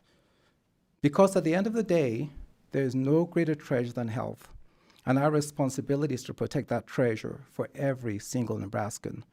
For my part, if this historical vote is taken affirmatively, I will work diligently to ensure that I represent the voices and concerns that have been raised of all the stakeholders in ensuring that this vital Nebraska asset continues to remain the very best in our nation and among the very best in the very best in our state and among the very best in our nation. Thank you very much. Thank you, Chancellor. Anyone else? I would like to make a comment. I've had the opportunity a few times to actually join Dr. Davies as he's gone around the state and talk to some of the various communities about the needs that they have and the partnerships that can be forged between UNMC and Nebraska Medicine.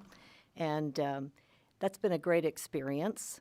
I was a little, and I do know that everywhere we went, UNMC, Nebraska Medicine, is seen as one. They don't see any division there, and I would never want to see a division there.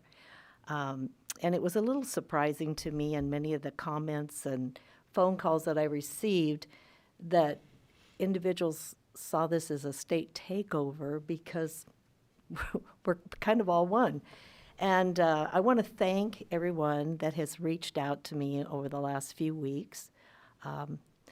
There was a variety of ideas, thoughts, feelings, but it did give an opportunity to hear what the concerns were and to be able to communicate.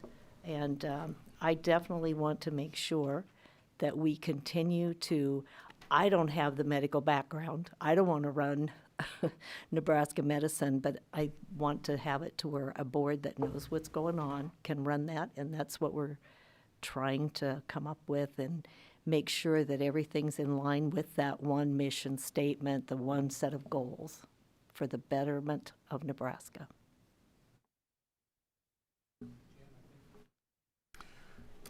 Thank you, Mr. Chairman.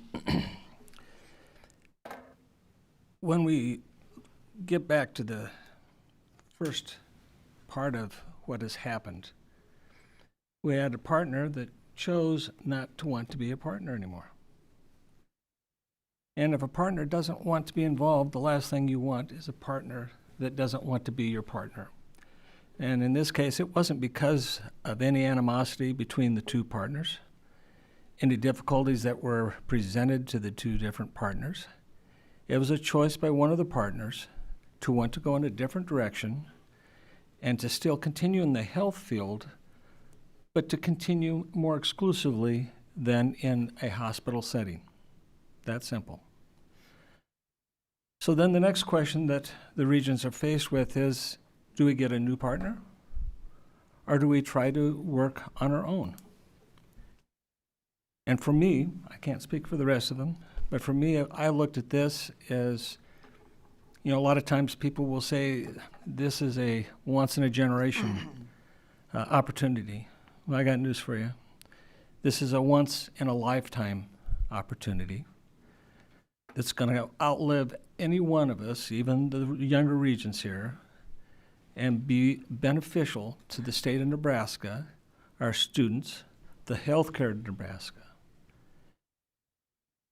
We have shown over the last 20-some years that the university has not meddled in the workings of the hospital or Nebraska Medicine. Conversely, we have continued to try to improve those facilities, upgrade things, and produce and help approve those people that bring great benefit to that board of directors. Now, I know change is difficulty. Always is. And the term trust me may seem somewhat hollow.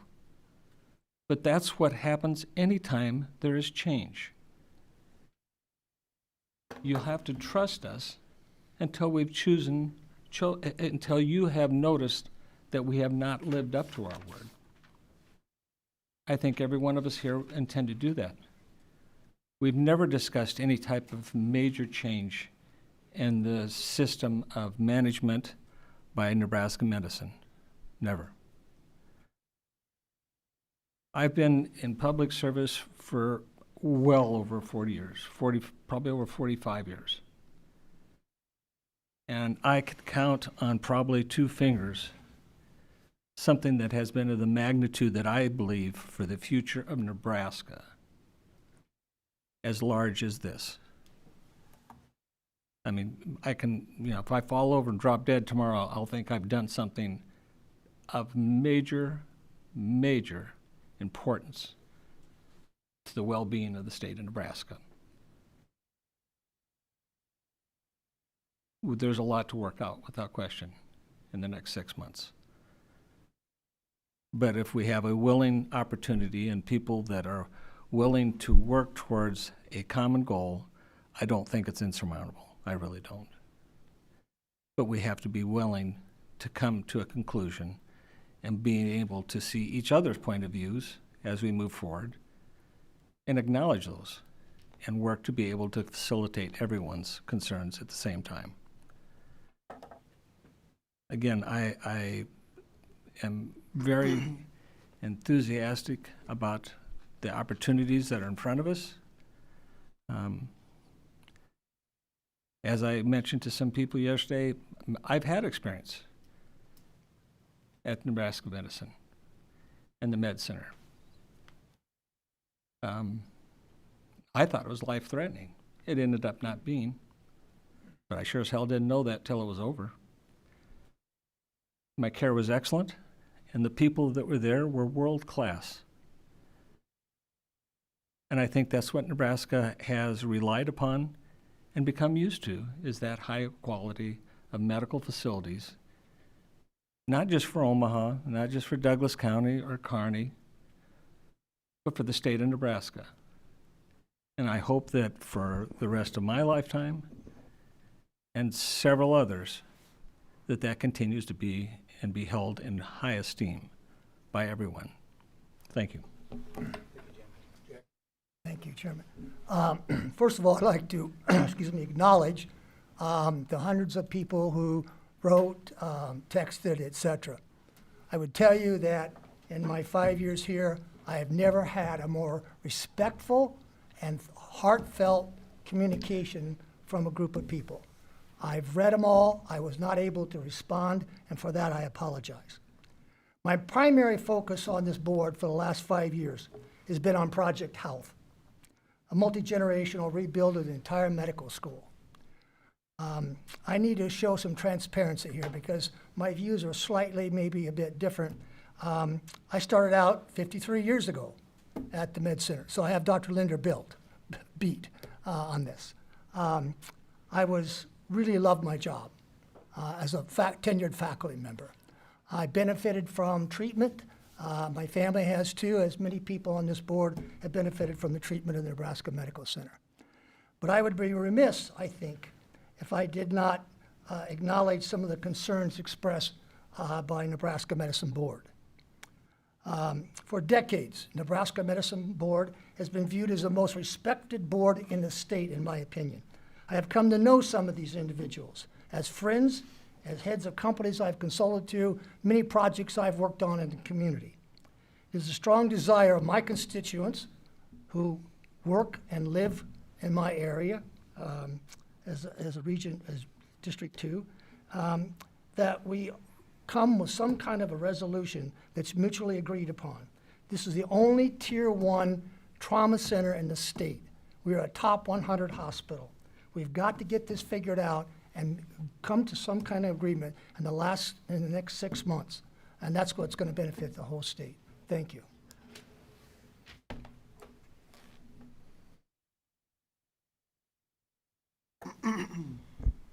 I just want to say that students at UNMC have been given competing narratives on this issue from the university, from the Nebraska Medicine Board, and from the media. There's a lot of confusion, but when they're told the facts, they support the purchase overall. And those facts are that the hospital will not be state-run. Nebraska Medicine employees will not be state employees. Budget cuts were not influenced by this, including those at UNL. Tuition dollars will not be used for this purchase, and money will not be skimmed from Nebraska Medicine to pay for the university's other debts. I think that the most important misunderstanding is that this purchase was directed by the university. It was not. Clarkson wants to sell, and we are now responding to that fact. If staying with the status quo was a legitimate option, I believe that we wouldn't be here. I think we would all just stick with the status quo as it is. But that is not a legitimate option. The real concern we face right now is that Clarkson could sell to a person or company, whatever it be, that is a less than cooperative co-owner of Nebraska Medicine. And that would complicate the training of thousands of students across Nebraska. Much has been made of the government takeover and the worst possible outcomes of this transaction. I do not believe that the board, which wants to preserve Nebraska Medicine's competitiveness and current physician leadership, will ever mistakenly go down that path. But if the board ever moved to prevent the evidence-based administration of medicine or came between the patient-physician relationship, they are elected by the public and constrained by the opinions of their constituents who are also patients. And at that point, they can and should be kicked out of office with respect to the rest of the board. As a fellow healthcare student, I understand the concerns about Clarkson College. I believe that the board has every interest in making sure that the students continue to receive a stellar education just as if they were an NU student themselves. At the end of the 5-year stipulations for Clarkson College, that should not change. We have an opportunity to greatly strengthen, expand healthcare education in the state by leveraging the unique faculty and students that exist at both UNMC and Clarkson College as separate entities. I hope to see Clarkson College continue their storied history for many more decades, and under this deal, I believe that can be done. This is a large amount of money, for certain. This is a large change for the medical center. The anxiety and fear around this is absolutely natural. But for the preservation of the educational mission at UNMC, Nebraska Medicine, and also at Clarkson College, I believe it must be done. Thank you.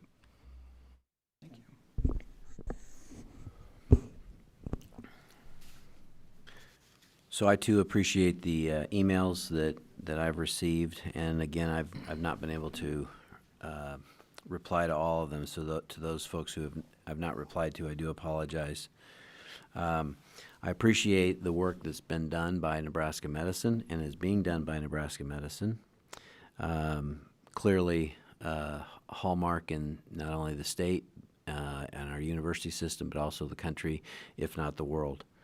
I appreciate the partnership with Nebraska Medicine, and I apologize to the public for the confusion that all these mixed messages have caused. My colleagues have alluded to some of them. I'll touch on them in a second. I want to thank Rob and Jim and Paul and Jeff Gold for doing, taking the laboring oar on this project. But at the end of the day, we have a duty to the university, to the state, and its healthcare to do what is in the best interests of the university and the state. So it's a really exciting day. But then why is it so difficult? Why is it so hard? Why is this such a tough call? And we've heard the phrase "rock in a hard place." We've heard the phrase "win the battle, lose the war." I mean, I've heard that more this last couple of weeks than ever before when we're talking about an opportunity to make something what we believe to be better. So on the one hand, we've got a relationship that was formalized in 1997, where Clarkson and the university, UNMC, partnered up and formed this little entity called Nebraska Medicine. And actually the relationship goes back to the 50s. And so this is not a new deal. This is something that they've worked together for a long time. And the partnership formed and crystallized again in the late 90s and is now Nebraska Medicine. 10.5 years since Jeff Gold has been here and was the chair of Nebraska Medicine. The 10.5 years he was there was never a divided vote. Not one. It's a top 100 in the country hospital, true leader worldwide in healthcare, and it's right here in Nebraska. Patient care, research, teaching. It's a phenomenal institution. So why are people against us doing this transaction? Because the dollars generated from this are going to subsidize the university system. I don't know where that came from. And as evidence of that, what have we done with another world-class facility of the Buffett Cancer Center? Have we taken one dime of Buffett Cancer Center money and steered it back to help fulfill a deficit at another campus? No. We've heard our president and this board say it's not going to be a subsidization. We don't know who the next president or the Board of Regents are going to be. Well, we don't either. But they've got a crown jewel in Omaha that is going to continue to be world-leading research. I don't see how that can be a reason to say no. The interpretation of the documents are wrong because we didn't get the rights. Well, I don't know if that's right or wrong. Our lawyers say one thing, your lawyers say the other. How are we going to pay for it? This is a takeover. I mean, all those things it's really kind of fearful, and it's really kind of it's misleading, causing confusion in the marketplace when the reality is we're trying to provide the best patient care and do the best thing for healthcare in Nebraska that we possibly can. There's going to be a 6-month due diligence process, which is in some respect is pumping the brakes to thoroughly perform this due diligence, which includes working with Nebraska Medicine and the philanthropic community to try to again get this partnership back in place to do what's in the best interest of the entire state. The passion that we all have is to do what's in the right thing. So on the other hand, we got tremendous partners with Nebraska Medicine. Somebody we've worked with, and they've created a world-class facility. The philanthropic community. We've worked with them on many outstanding projects throughout the state. They help educate many of our students through scholarships and grants. They support faculty. Simply put, we would not be where we are today without the philanthropic community. And so, again, we're very, very, very, very fortunate in that regard. But these partners we're not consulted with. And so we do have fences to mend. I'm very sorry about that. We can disagree or agree to disagree as to why they weren't consulted, but the fact remains that we did not consult these amazing partners, and I'm sorry, and this is not how you treat your partners, and we will do better with our partnership. But again, at the end of the day, we need to do what's in the best interests of the university, with the state of Nebraska and its health care. And I look forward to working with Nebraska Medicine. I look forward to putting the next decade of health care and seeing where it's going to go, because where it's been is unfathomable when you think about where it was before that. And so we're not planning to micromanage. We have not micromanaged in the past. We're not planning to micromanage in the future. We look to continue to enhance a world-class facility and make it even better. And so I will be supportive of this.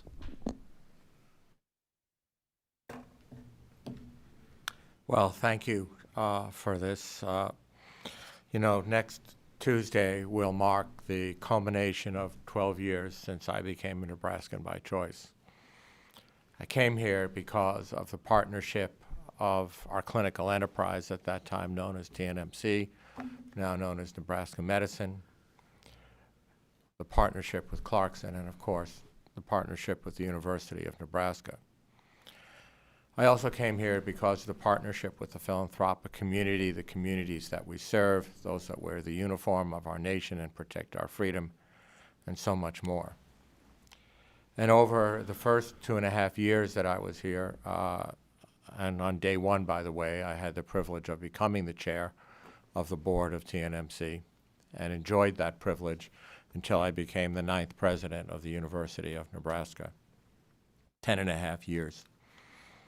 During that time, worked hard with Nebraska Medicine, with Clarkson, and with the university to develop the governing documents that we have today, to protect the rights and authorities of the board, which I had the privilege of chairing for over a decade, of our healthcare system, based upon the rights and authorities that have been granted in the absolute premier public and private academic medical centers in the United States.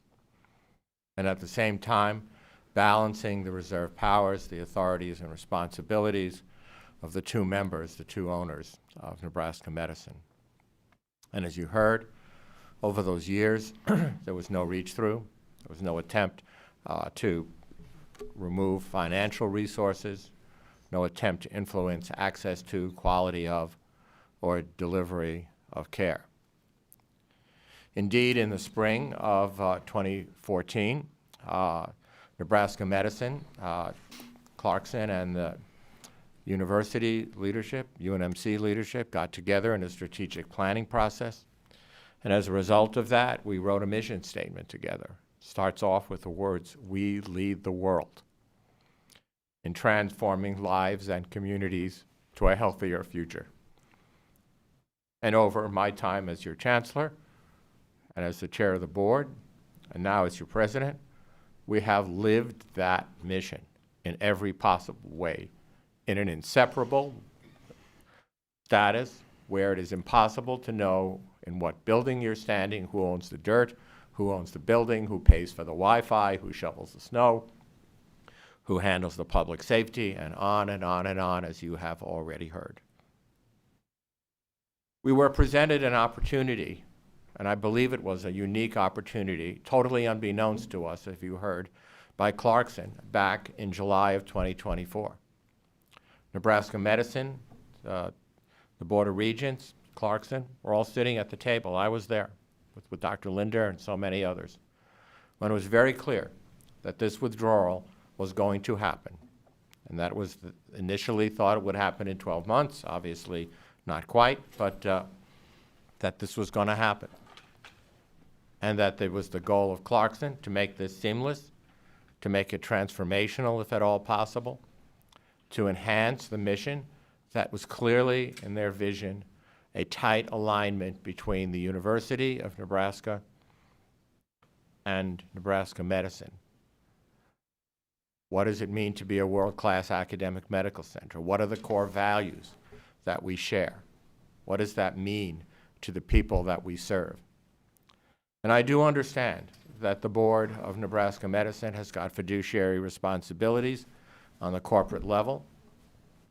But I also know by sharing a common mission statement and by investing endlessly in the mission of workforce development, cutting-edge clinical research, and serious medicine and extraordinary care, that has been expressed for decades and decades. And so now we sit today at a precipice, at a time of a critically important decision. Decision is based on a lot of different parameters. A, as Regent Clare said, what happens if we move forward? B, what are the consequences of not moving forward? The ramifications, the downside, the best alternatives, etc. To me, it comes down to the mission, very clearly. We really want to lead the world. We're not kidding about that. We do that in so many areas. We do it not only in our experiences, of course, with Ebola and COVID. We do it in cardiovascular disease. We do it in cancer. We do it in so many other different areas. And that mission and that spirit permeates every doctor, every nurse, every pharmacist that we have. It permeates the executive leadership of Nebraska Medicine that I work with so closely for over a decade of my life. And I know that it permeates the desires and the aspirations of every member of the Nebraska Medicine Board and every member of this Board of Regents. But in the final analysis, to me, it comes down to an act that I personally took 46 years ago. When I graduated from med school, I took an oath, and I said that I would heal people. I would do my very best. That altruism and humanism and professionalism were key, and that above all, I swore to do no harm. And it is for that reason that I strongly recommend that this Board of Regents approve this resolution.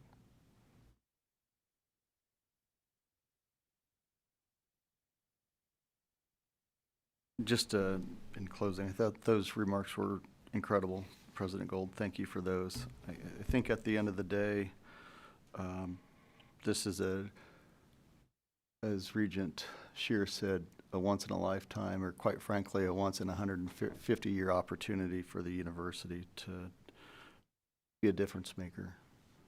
And, you know, the possibilities are unlimited, especially working with, although we may become the sole owner of Nebraska Medicine, you know, we're going to have some great teammates to work with at Nebraska Medicine, and I think they need to understand that we're going to be your biggest fans. We're going to help you in more ways than you can imagine. And when you need resources or help or guidance or whatever it is, please come to us. But we're here to help. We're not coming in to take over your programs. Again, we have no inkling or desire to manage the healthcare programs that are in place at Nebraska Medicine. From my vantage point, it's no different than UNL athletics. We don't go down and hire athletic directors. We don't hire coaches. We don't pick the players or the offenses or defenses they run.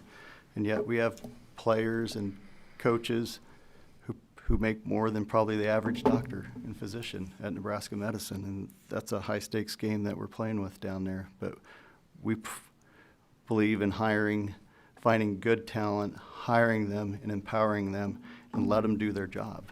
That's what we're looking after. This isn't going to be, again, a reach by the university into the operations of Nebraska Medicine. And I think if we just get behind each other and lock arms, we can dream big and go out and accomplish great things together. I wasn't going to say anything, but then I felt if I didn't, I would regret it when I went home and slept tonight. Dr. Gold, that was truly moving. Thank you for providing, your side into this. And I kept thinking, like, while he was talking, we truly couldn't do this without him. Without his leadership and without him guiding the board and helping us along in this, we truly couldn't do it. And there's no one better to lead this university into something completely different. I think Regent Scheer brought up change. Change is inevitable, but I promise that the growth and the opportunities that will come from this will be endless. And at the end of the day, this is about the healthcare for Nebraskans, and we all have to be on the same team for that. So I think moving forward, we have to be able to work as a team and collaborate on behalf of all Nebraskans. So, yeah. Anyone else? I was done, but I'm sitting here reflecting, and in a previous life, when I was in the legislature and served as speaker, you get an invitation every February to come speak to the Board of Regents. And I remember one year when I came, my conversation was exclusively about the Med Center, about the University Medical College and the Med Center. And the dynamic people and the processes and the services that were available there. And I think I did use the term, it was the crown jewel of not the university, but of Nebraska.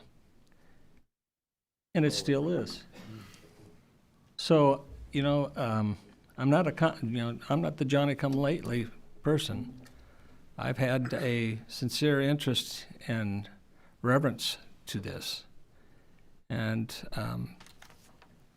I just hope to God that we can all just give everybody a chance to take a deep breath, not to do something that is going to be inflammatory, that's going to cause problems, for us to try to work together, but reach out and shake hands and move forward with the ability to reach an agreement that's going to benefit everybody in the state. This isn't a time for positions that we want to make things difficult or we want to try to put roadblocks. We're trying to build a bridge here, and it's got to come from both sides. And we have to do our darndest to make sure that by doing that, we're doing it with a sincere entrance from both ends of that bridge to meet in the middle, to form something that's just magnificent. It really will be. Thank you. Thank you, Jim. And this is a promise. I'm chairman. I'm the last one, so you got to listen to me one time. I'd like to thank those two guys. We have one from Norfolk and one from Beatrice, and they're working to build a hospital in a great situation in Omaha, Nebraska. I don't consider myself the guy for representing Central Nebraska. I represent from Chadron to Falls City, which includes Omaha and every place else. Today is the last day of an exclusivity agreement with Clarkson to do the deal. To me, that's very important. Things may change. It's a long time till close. And I would say we have not been perfect, but we've tried to do our best. And hope you can see that. We have a roll call vote, please. Regent Lysy. Yes. Regent Calamari. Yes. Regent Wilkins. Yes. Regent Schroeder. Yes. Regent Shearer. Yes. Regent Stark. Yes. Regent Whites. Yes. Regent Wilmot. Yes. Regent Clare. Regent Kenny. Yes. Regent Schaefer. Yes. Resolution passes. Thank you. I'd like to ask President Gold to walk us through today's administrative agenda. Thank you. The first item on the administrative agenda is item 7A1, and that is to approve the term sheet summary of the proposed transaction. And the university and CRHS are the corporate members of Nebraska Medicine and have been since 1997, a Nebraska nonprofit corporation known as Nebraska Medicine. In the summer of 2024, CRHS informed the university and Nebraska Medicine that it will withdraw as a member and owner of Nebraska Medicine. CRHS and the university determined it was in the best interest of the parties, Nebraska Medicine and the state of Nebraska, to construct a mutually agreeable withdrawal transaction as contemplated and codified in the 2016 successor joint operating agreement that allows the university to become the sole member of Nebraska Medicine and that preserves the existing operational and clinical enterprise structure of Nebraska Medicine. As clearly stated in Section 10.3 of the successor joint operating agreement, and I quote, "In event of withdrawal of CRHS and the termination of this agreement, the Board of Regents shall have the right to continue to operate Nebraska Medicine as its sole member," unquote. Item 7A1 seeks your approval of the terms of this agreement, as well as providing the University of Nebraska Board Chair the authority to execute the definitive agreement, barring any substantive changes prior to such execution.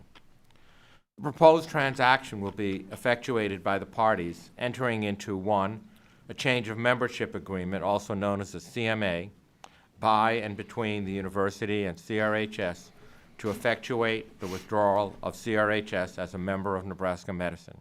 And 2, 1 or more real estate purchase and sale agreements, PSAs, by and between the university and CRHS, whereby CRHS will sell certain land and buildings owned by CRHS to the university. And at the closing of the CMA, and pursuant to the terms and conditions of the CMA, the university will pay $500 million to CRHS, subject to any changes and the scope of the real estate to be purchased prior to the closing.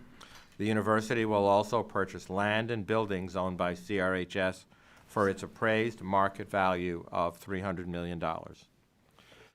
Also, pursuant to the terms of a donation agreement by and between the university and CRHS, CRHS will also make a $200 million donation to the university or to the University Foundation to be determined for the benefit of Project Health.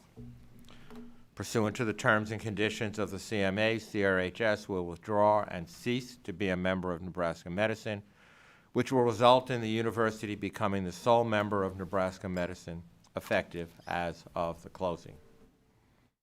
For 5 years after the closing, CRHS and its affiliates will not compete with the University of Nebraska Medical Center's College of Allied Health Professions, Medicine, Dentistry, Nursing, Pharmacy, Public Health, the Epley Institute for Research in Cancer, the Fred and Pamela Buffett Cancer Center, and the Monroe Meyer Institute.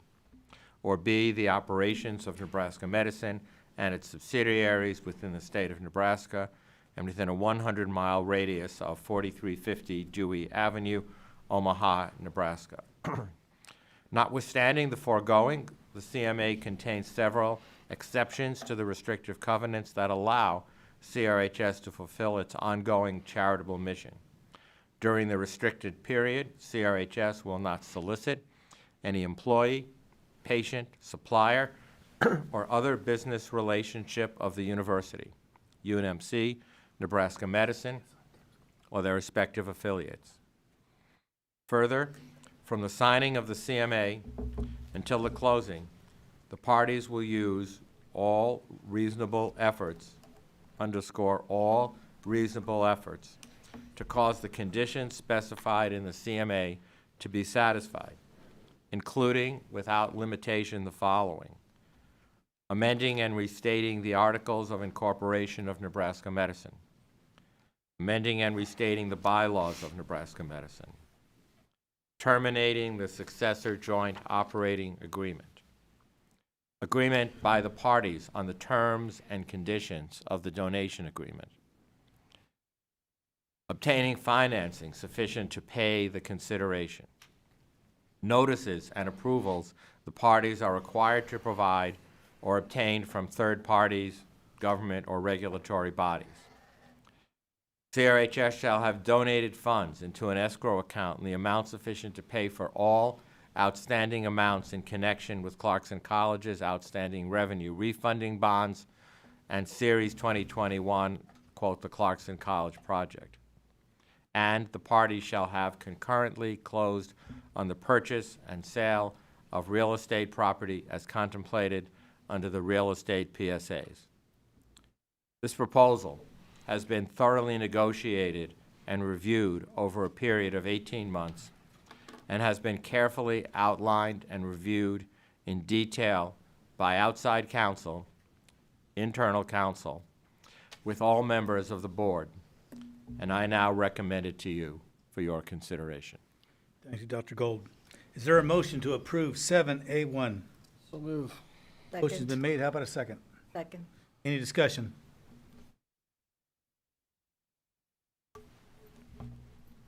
Roll call, please. Regent Calamari. Yes. Regent Wilkins. Yes. Regent Schroeder. Yes. Regent Lysy. Yes. Regent Stark. Yes. Regent Whites. Yes. Regent Wilmot. Yes. Regent Clare. Regent Kenny. Yes. Regent Schaefer. Yes. Regent Shear. Yes. Motion passes. Second item for your consideration, and we can take these together, are approval of the 3-year housing rates for NCTA under item 7A2, UNK for item 7A3, UNL for item 7A4, and UNO for item 7A5. As we have previously done, we will outline each of these items separately with the board and will be asked to vote on them together. If any regent wishes to extract any matter herein and have that considered and voted on separately, they may, of course, make a motion to do so. Item 7A2 seeks your approval for residence hall room and board rates for the academic years 2027 through 29 at the Nebraska College of Technical Agriculture. The proposed rates will generate the income required to cover obligations while managing the cost to students. The rates reflect a 4.38% increase in year 1 and a 3% annual increase in years 2 and 3. The rates noted in the materials are the basic room rate and board charges for traditional residence halls, to which all other housing rates are then related, break housing, suites, etc.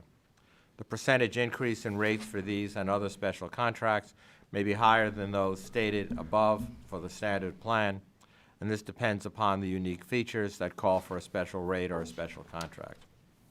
The next item, 7A3, seeks your approval for residence halls and board rates for the academic years 2026 through 2028 at the University of Nebraska at Kearney. The proposed rates for 2026 through 28 will generate the income required to cover obligations while maintaining the cost to students. The rates reflect a not-to-exceed 4% annual increase for students selecting to explore meal plan residing in double occupancy basic rooms, which is the most prevalent rate used today. The rate noted in the materials are the basic room and board charges for traditional residence halls, to which all other housing rates are then related, including break housing, suites, etc. The third item is item 7A4 that seeks your approval for residence halls and board rates for academic years 2026 through 2027 through 2028, 2029 at the University of Nebraska at Lincoln. This rate reflects a 4.38% increase from the 2025-2026 academic year, meaning this year. These rates aim to provide a fair offering of commensurate students with each building respective amenities while appropriately covering costs to run these programs and manage debt. And finally, item 7A5 seeks your approval for residence hall, room, and board rates for the academic years 2026 through 2027 through 2028, 2029 at the University of Nebraska at Omaha. The proposed rate shown below will generate the income required to cover obligations while managing the cost of students. These room rates represent a 2.79% average annual increase from 2026 through 2027 for student housing rates in Scott Court, Scott Village, Maverick Village, and University Village. In addition, the 2026-2027 plan rates increased by $200 per semester to cover UNO dining dollars, also known as board program, which was implemented in the fall of 2024 for students to purchase food in all other retail locations. We're asking for the board's approval for the proposed rates for the years beyond 2026 through 2027 fiscal year. However, we will come back for further board consideration in event these rates should not be sufficient to cover future costs. These items were extensively, and I would underscore and repeat, extensively reviewed at the Business and Finance Committee and are now formally recommended by the Business and Finance Committee to you today, and I recommend them for your consideration. Gold. Is there a motion to approve 7A2, 7A3, 7A4, 7A5? I move that item 7A3 be voted on separately. Second. Second it. Need a roll call vote on that? Well, it needs to be a Did it get second. It did. Second. He seconded it. Okay. Sorry, I didn't hear you, Brock. Yeah, you need a roll call vote. This roll call is for the motion to remove 7A3 from discuss 7A3 separately. Regent Wilkins? Yes. Regent Schroeder? Yes. Regent Lacey? Yes. Regent Calamari? Yes. Regent Whites? Yes. Regent Wilmot? Yes. Regent Clare? Regent Kenny? Regent Schaefer? Yes. Regent Shear? Yes. Regent Stark? Yes. Motion passes. Which one was that? 7A3. Okay, back to the motion would be 7A2, 7A4, and 7A5. Is there a motion to approve those moved. three? So moved. Second. Second. Barb, how about that a second? Second. Yeah. Go. Any further discussion on those three? Roll call vote. Regent Schroeder? Yes. Regent Lacey? Yes. Regent Calamari? Yes. Regent Wilkins? Yes. Regent Wilmot? Yes. Regent Clare? Regent Kenny? Regent Schaefer? Yes. Regent Shear? Yes. Regent Stark? Yes. Regent Whites? Yes. Motion passes. Then we'll need a motion to pass 7A3. We need a motion. So move. For second. I'll second it. Discussion. Discussion. Well, thank you, everybody, for letting me speak on this proposal that is closer to my campus. I'm in opposition to this proposal for a number of reasons. None more telling than the fact that 1/4 of the beds on our campus, 1/4, and I got that number from occupancy rates from the Office of Residence Life, are empty, representing a significant loss of potential revenue that we're trying to make up with these room and board increases. The number one reason that students move off campus is because it's too expensive. And I think that's illustrated by our occupancy rate, but also for the fact that, if some of you remember, this board approved about 5 or 6 years ago brand new buildings and for our Greek students. And one of those buildings was 25% full for 2 years. And it's gotten a little better, but they've done so by moving learning communities required to live on campus into those buildings. And I think that just represents that, students don't want to live in this brand new dorm because it's too expensive. We have students that receive room waivers that turn them down because the meal plans that you have to buy to live on campus are too expensive. We heard from Regents about, when we're talking about tuition increases, and for many students, this is just as important. Families are going through a tough time, and I think about our students from Lexington who are having a tough time. We also heard from our student regents in particularly and other members of the board, a tuition increase, students are willing to pay for that for the quality. But for something like this, it's a I'm blanking on the word, it's not a mandatory expense. You can choose to live off campus. And this is not one of those situations that UNK students will choose to continue to live on campus, spend their money and provide revenue for UNK. And I think we'll regret it when we come back for another increase following a bigger shortfall from fewer students living on campus. Thank you. I'd like to ask Chancellor Lee, do you concur with that assessment, or do you have the same problems? Thank you, Chairman, for asking my opinion on this. Certainly, I don't know enough about our colleagues and operation of Kearney, but let me offer my input on our own campus, if it's okay. Maybe that will help to shed some insight into it. So at UNO, we are very mindful about our core, and we have been very intentional in controlling rent to honor the code of affordable quality education. UNO has been the lowest among our peers in terms of dormitory rent. And since 2022, our campus have a wait list with 100% occupancy. We never mandated residency. But that also has something to do with supply and demand. You have to understand that. So I think that's all I would say. You have less places than Kearney does. We have about fewer than 2,400 beds, and we have about 15,000 students. Is it typical for a metropolitan university? No. Usually most of the metropolitan universities have about 1/3 bed of the student population. So that's definitely a supply and demand, challenge we have. But we have been intentional. So I will trust that all chancellors on all campuses are considerate of understanding the rate that we introduce, also in consideration about cost of living, and also the student demands, and also, of course, is try to honor University of Nebraska mission to be affordable, quality higher education. Kathy, nothing like being in the frying pan. Are you aware of any of the statistics on housing? I can't give you, thank you. I can't give you the exact statistics right now. I believe Push it's your button on. I think it's on. It's on.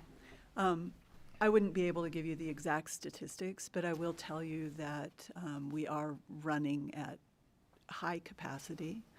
We are facing increased costs for, of course, personnel, as we are across any place, inflation, food costs. But we do, Tiffany, do you know is Dee Dee here? Oh, can I ask Dee Dee Anderson, Vice Chancellor for Student Life, to come up? I didn't realize she was here. She will have this at the tips of her fingers. Thank you, Dee Dee. In the background, so we have a really high occupancy rate. We're about 90%, and when we start fall, so we also have a high demand, and we could accommodate more returner students if we had more space. So our situation is like Omaha's a little different, that we have the demand, so we don't have the empty spaces. Are freshmen mandated to live on campus on each of our campuses? At Kearney, UNL, yes. they are, yes. And Kearney, Kearney's, yes. yes, that's what I thought I'd heard. Is there, like, if the individual is actually their residence with their family is in Kearney, are they still mandated? They're not mandated At that if they point. live in town. And that follows with UNL as well. Right. It's within a certain mile distance. I think it's important to consider that not only do students have a limited ability to negotiate prices concerning room and board rates, as we have now just stated, they're often required to live in those residence halls for their first year, and sometimes in learning communities for as long as they're in that learning community. And that often increases the cost of attendance at UNK quite a bit, or at UNL. And it really encourages students to kind of do the financial cost benefit of going to a community college in that area versus a traditional college. And I think especially at UNK, that could be a concern because it's a more like regional college. So I think we really do have to try any way we can to really keep those costs down that are required aside from tuition, because if we keep ramping up the cost and requiring students to stay in dorms that they're sometimes not even interested in staying in, they're going to continue to choose a cheaper regional option, whether that be a community college, state college, or whatever it may be. Thank you. Yeah. Anyone else?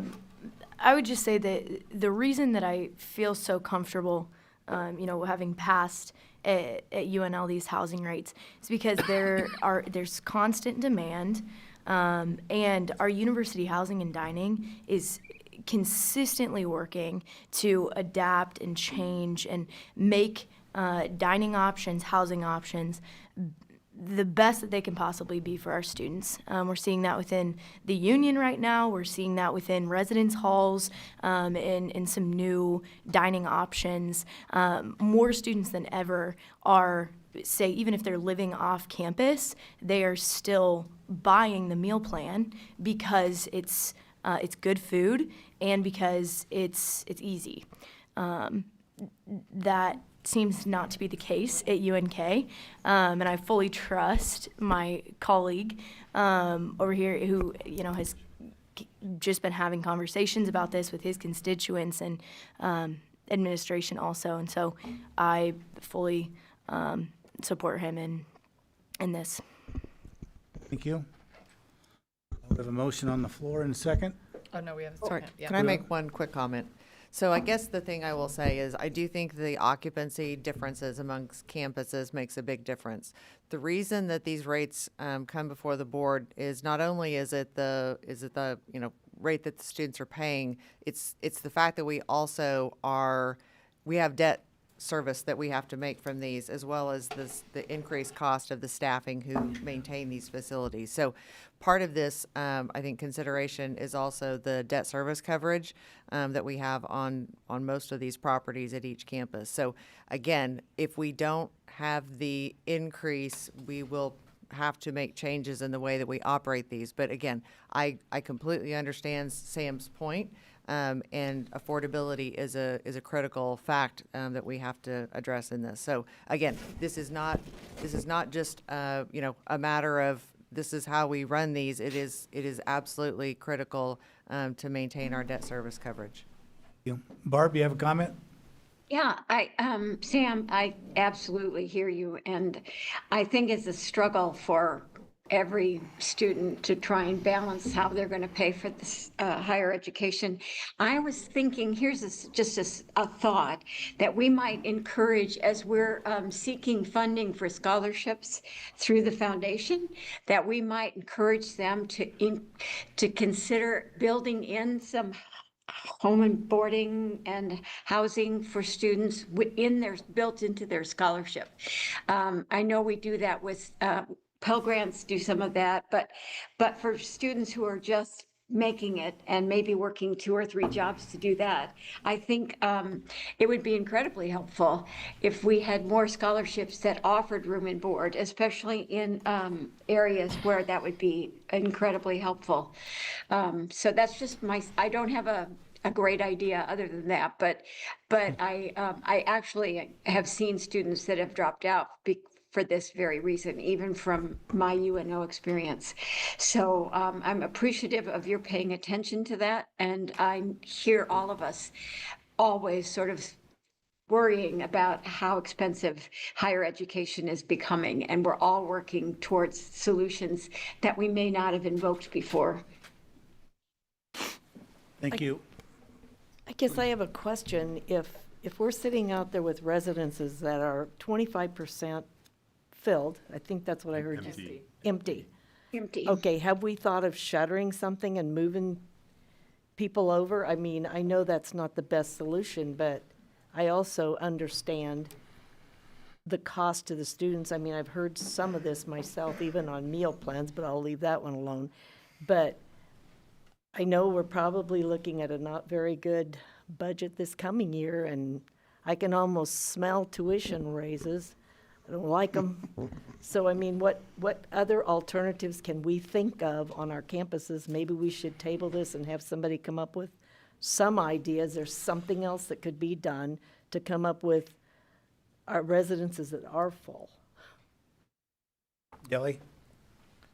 I just want to, Neil is not here, but as we're expanding in Kearney, we've been having conversations as to how some of the UNMC students could take up some of the residents. Now, it's got to be very different, obviously, it's different population and different experience, and that may help a bit as we grow there. Obviously, it's quite early days right now, but we're certainly sitting there and talking to Neil about maybe taking over a floor of one of the buildings at the engagement center. I think it's called the Engagement Center.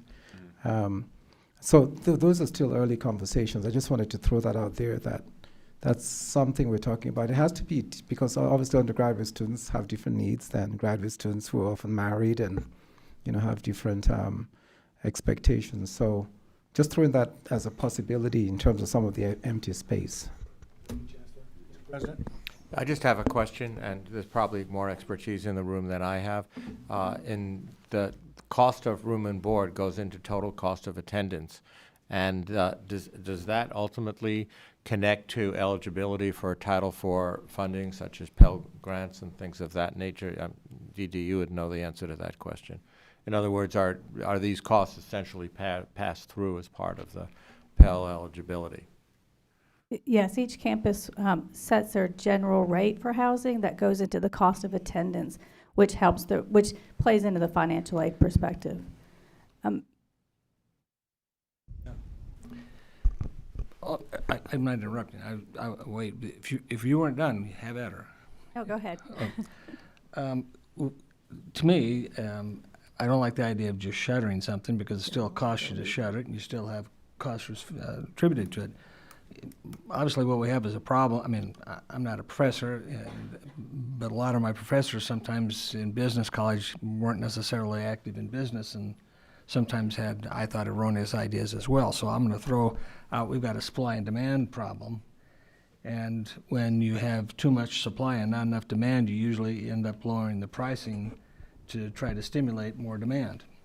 And in the cases where we've talked about in Omaha and Lincoln, we don't have a supply-demand problem. We have too little supply and more demand, and so that is able to keep those much higher occupancy than in Kearney. So from that vantage point, I guess I would look at, and I don't know how much you can reduce those dollars, but it would seem to me that it would make sense to try next year a separate value for that in Kearney, trying to stimulate more residents utilizing those facilities on campus.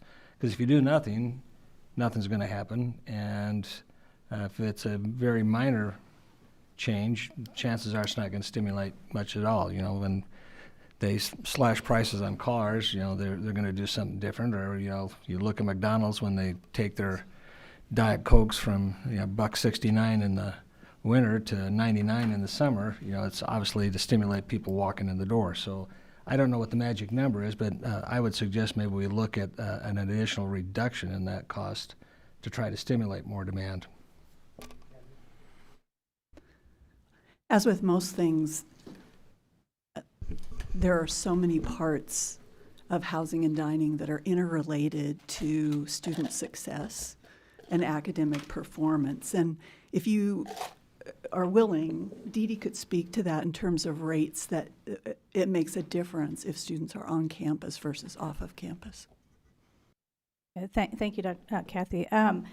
One thing I'd like to mention is that when you look at the cost of housing, it's not just a apple to apple comparing to rent in a community apartment. In housing, we typically are all inclusive, so students are paying the rent. That rate pays for electricity, it pays for Wi-Fi access, it pays for 24-hour staff, which provides safety and security for our students.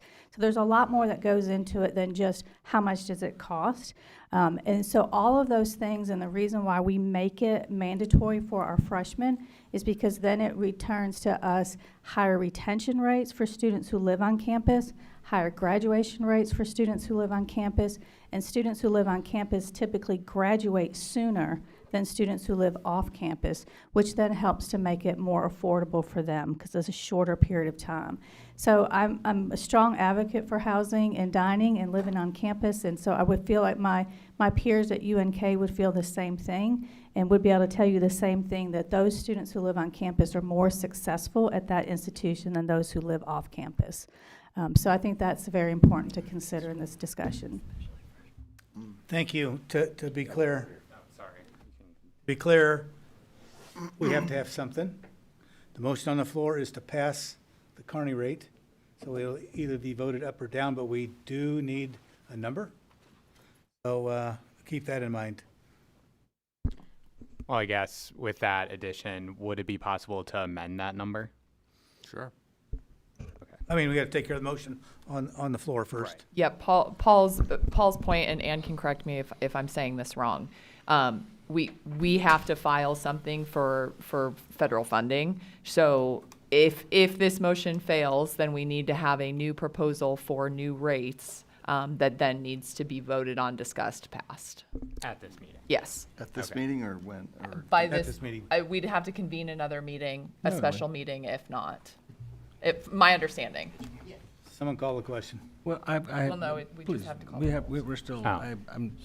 I have an amendment to the motion, and the amendment would be to reduce the pricing for next year by 10%. Well, give me a number. No one's doing anything, so. Well, no, you have a motion that's on the table. It to can be either vote amended. up or down. No, you can amend it. Yeah, you can amend it. So Well, you're that was asking what it for was, amendment. Got it. Yes. You think that will be good enough? All right, I would amend my amendment to keep it at the present rates for this calendar year, this year. Do I need a second? Barb, I think you had the second A on that. suggestion about, could we say that we're going to keep it the same as it's as the motion indicates now, but add that we will be studying, this rate for the next academic year, so that this doesn't go just away and we don't think about it. Let's make it part of the approval of this rate, that we are going to study a possibility for lower rates in 26, 27. As part of this, wasn't there a line that said they could come back and ask for more if they needed it in future years? Mm-hmm. So if we voted for a non-race increase this year, then if they have a major financial disaster, they could come to the board again. Or frankly, choose to lower the rates. Mm-hmm. I mean, this goes in repeating cycles. Okay. Sam's got a career in politics. Yeah. The motion currently on the table is to amend 7A3 to keep the rates the same as the 2025-26 academic year. I'll second that. Oh, no, it's been seconded. Now we need the roll. Please I call just the- wanted to clarify what we were voting on. Call the question. Yes, thank you. Regent Calamari. Yes. Regent Wilkins. Yes. Regent Schroeder. Yes. Regent Lacey. Yes. Regent Kenny. Yes. Yes. Regent Schaefer. Yes. Regent Shear. Yes. Regent Stark. Yes. Regent Whites. Yes. Regent Wilmot. Yes. Regent Claire. Motion passes. 7A3 has been amended to stay consistent with the current year's rates. Do we need to vote on enough, Sam? that motion now or not, the underlying motion? Didn't we just, Technically, Did we vote to you should approve it, or vote did we on the change- I think we just amended amended motion the- of 7. You Document. did. all we voted we on did- was to change the rate, but we didn't approve the rate. You voted on the amendment. Now we have an amended motion. Right, which you have to vote on. Yes, correct. Run through her again. Okay. Regent Lacey. Yes. Regent Calamari. Yes. Regent Wilkins. Yes. Regent Schroeder. Yes. Regent Claire. Regent Kenny. Regent Schaefer. Yes. Regent Shear. Yes. Regent Stark. Yes. Regent Whites. Yes. Regent Wilmot. Yes. Motion passes. Jeff has an update. So I was asked to provide an update to the members of the board and to the community regarding the accreditation status of UNL and UNMC. I have reported to this board several times, and most recently that the Higher Learning Commission has endorsed the single accreditation. In recent work with the Department of Education, which was the final remaining step, we have now had complete endorsement of that and finalization of the dates, and I want to get this right, looking at Dr. Jackson. The final transition will be between June 8th and June 18th, is that right? And likely, we'll pick a date, a convenient date between that time. That is extremely favorable news. It is the last piece that will have to be done in order to make this accreditation transition, and very fortunately, it occurs before the beginning of the next academic year. In so doing, we are reassured by the Department of Education that there'll be no students' federal financial aid, Title IV financial aid, that'll be jeopardized by this transition. Any questions? Thank you. Then on that note, on behalf of the board, I appreciate everyone that has spoke today about the issue of Nebraska medicine. This is a critically important institution to our state, and a number of Nebraskans who have voiced their perspective today underscore its impact on our state, both today and in the future. After listening to the testimony today, here, and after meetings with the state leaders, Nebraska medicine patients, members of University of Nebraska Med Center, Nebraska medicine communities, and many others, we believe the transition to a single-member governance at Nebraska Medicine by the University of Nebraska is the best path forward for patients, for the future medical training in Nebraska, and continued world-class medical care for our state. This decision ensures continuity with the nonprofit status and day-to-day operations of Nebraska Medicine. It aligns us with other leading academic centers in the Big Ten and across the country. It ensures Nebraska medicine continues to be led by Nebraskans whose interests lie in our state and its people. We look forward working with all the partners in the weeks and months ahead to build and strengthen Nebraska medicine and ensure a consistent, sustainable future which we can all continue to provide the world-class Nebraskans expect and deserve. Meeting adjourned.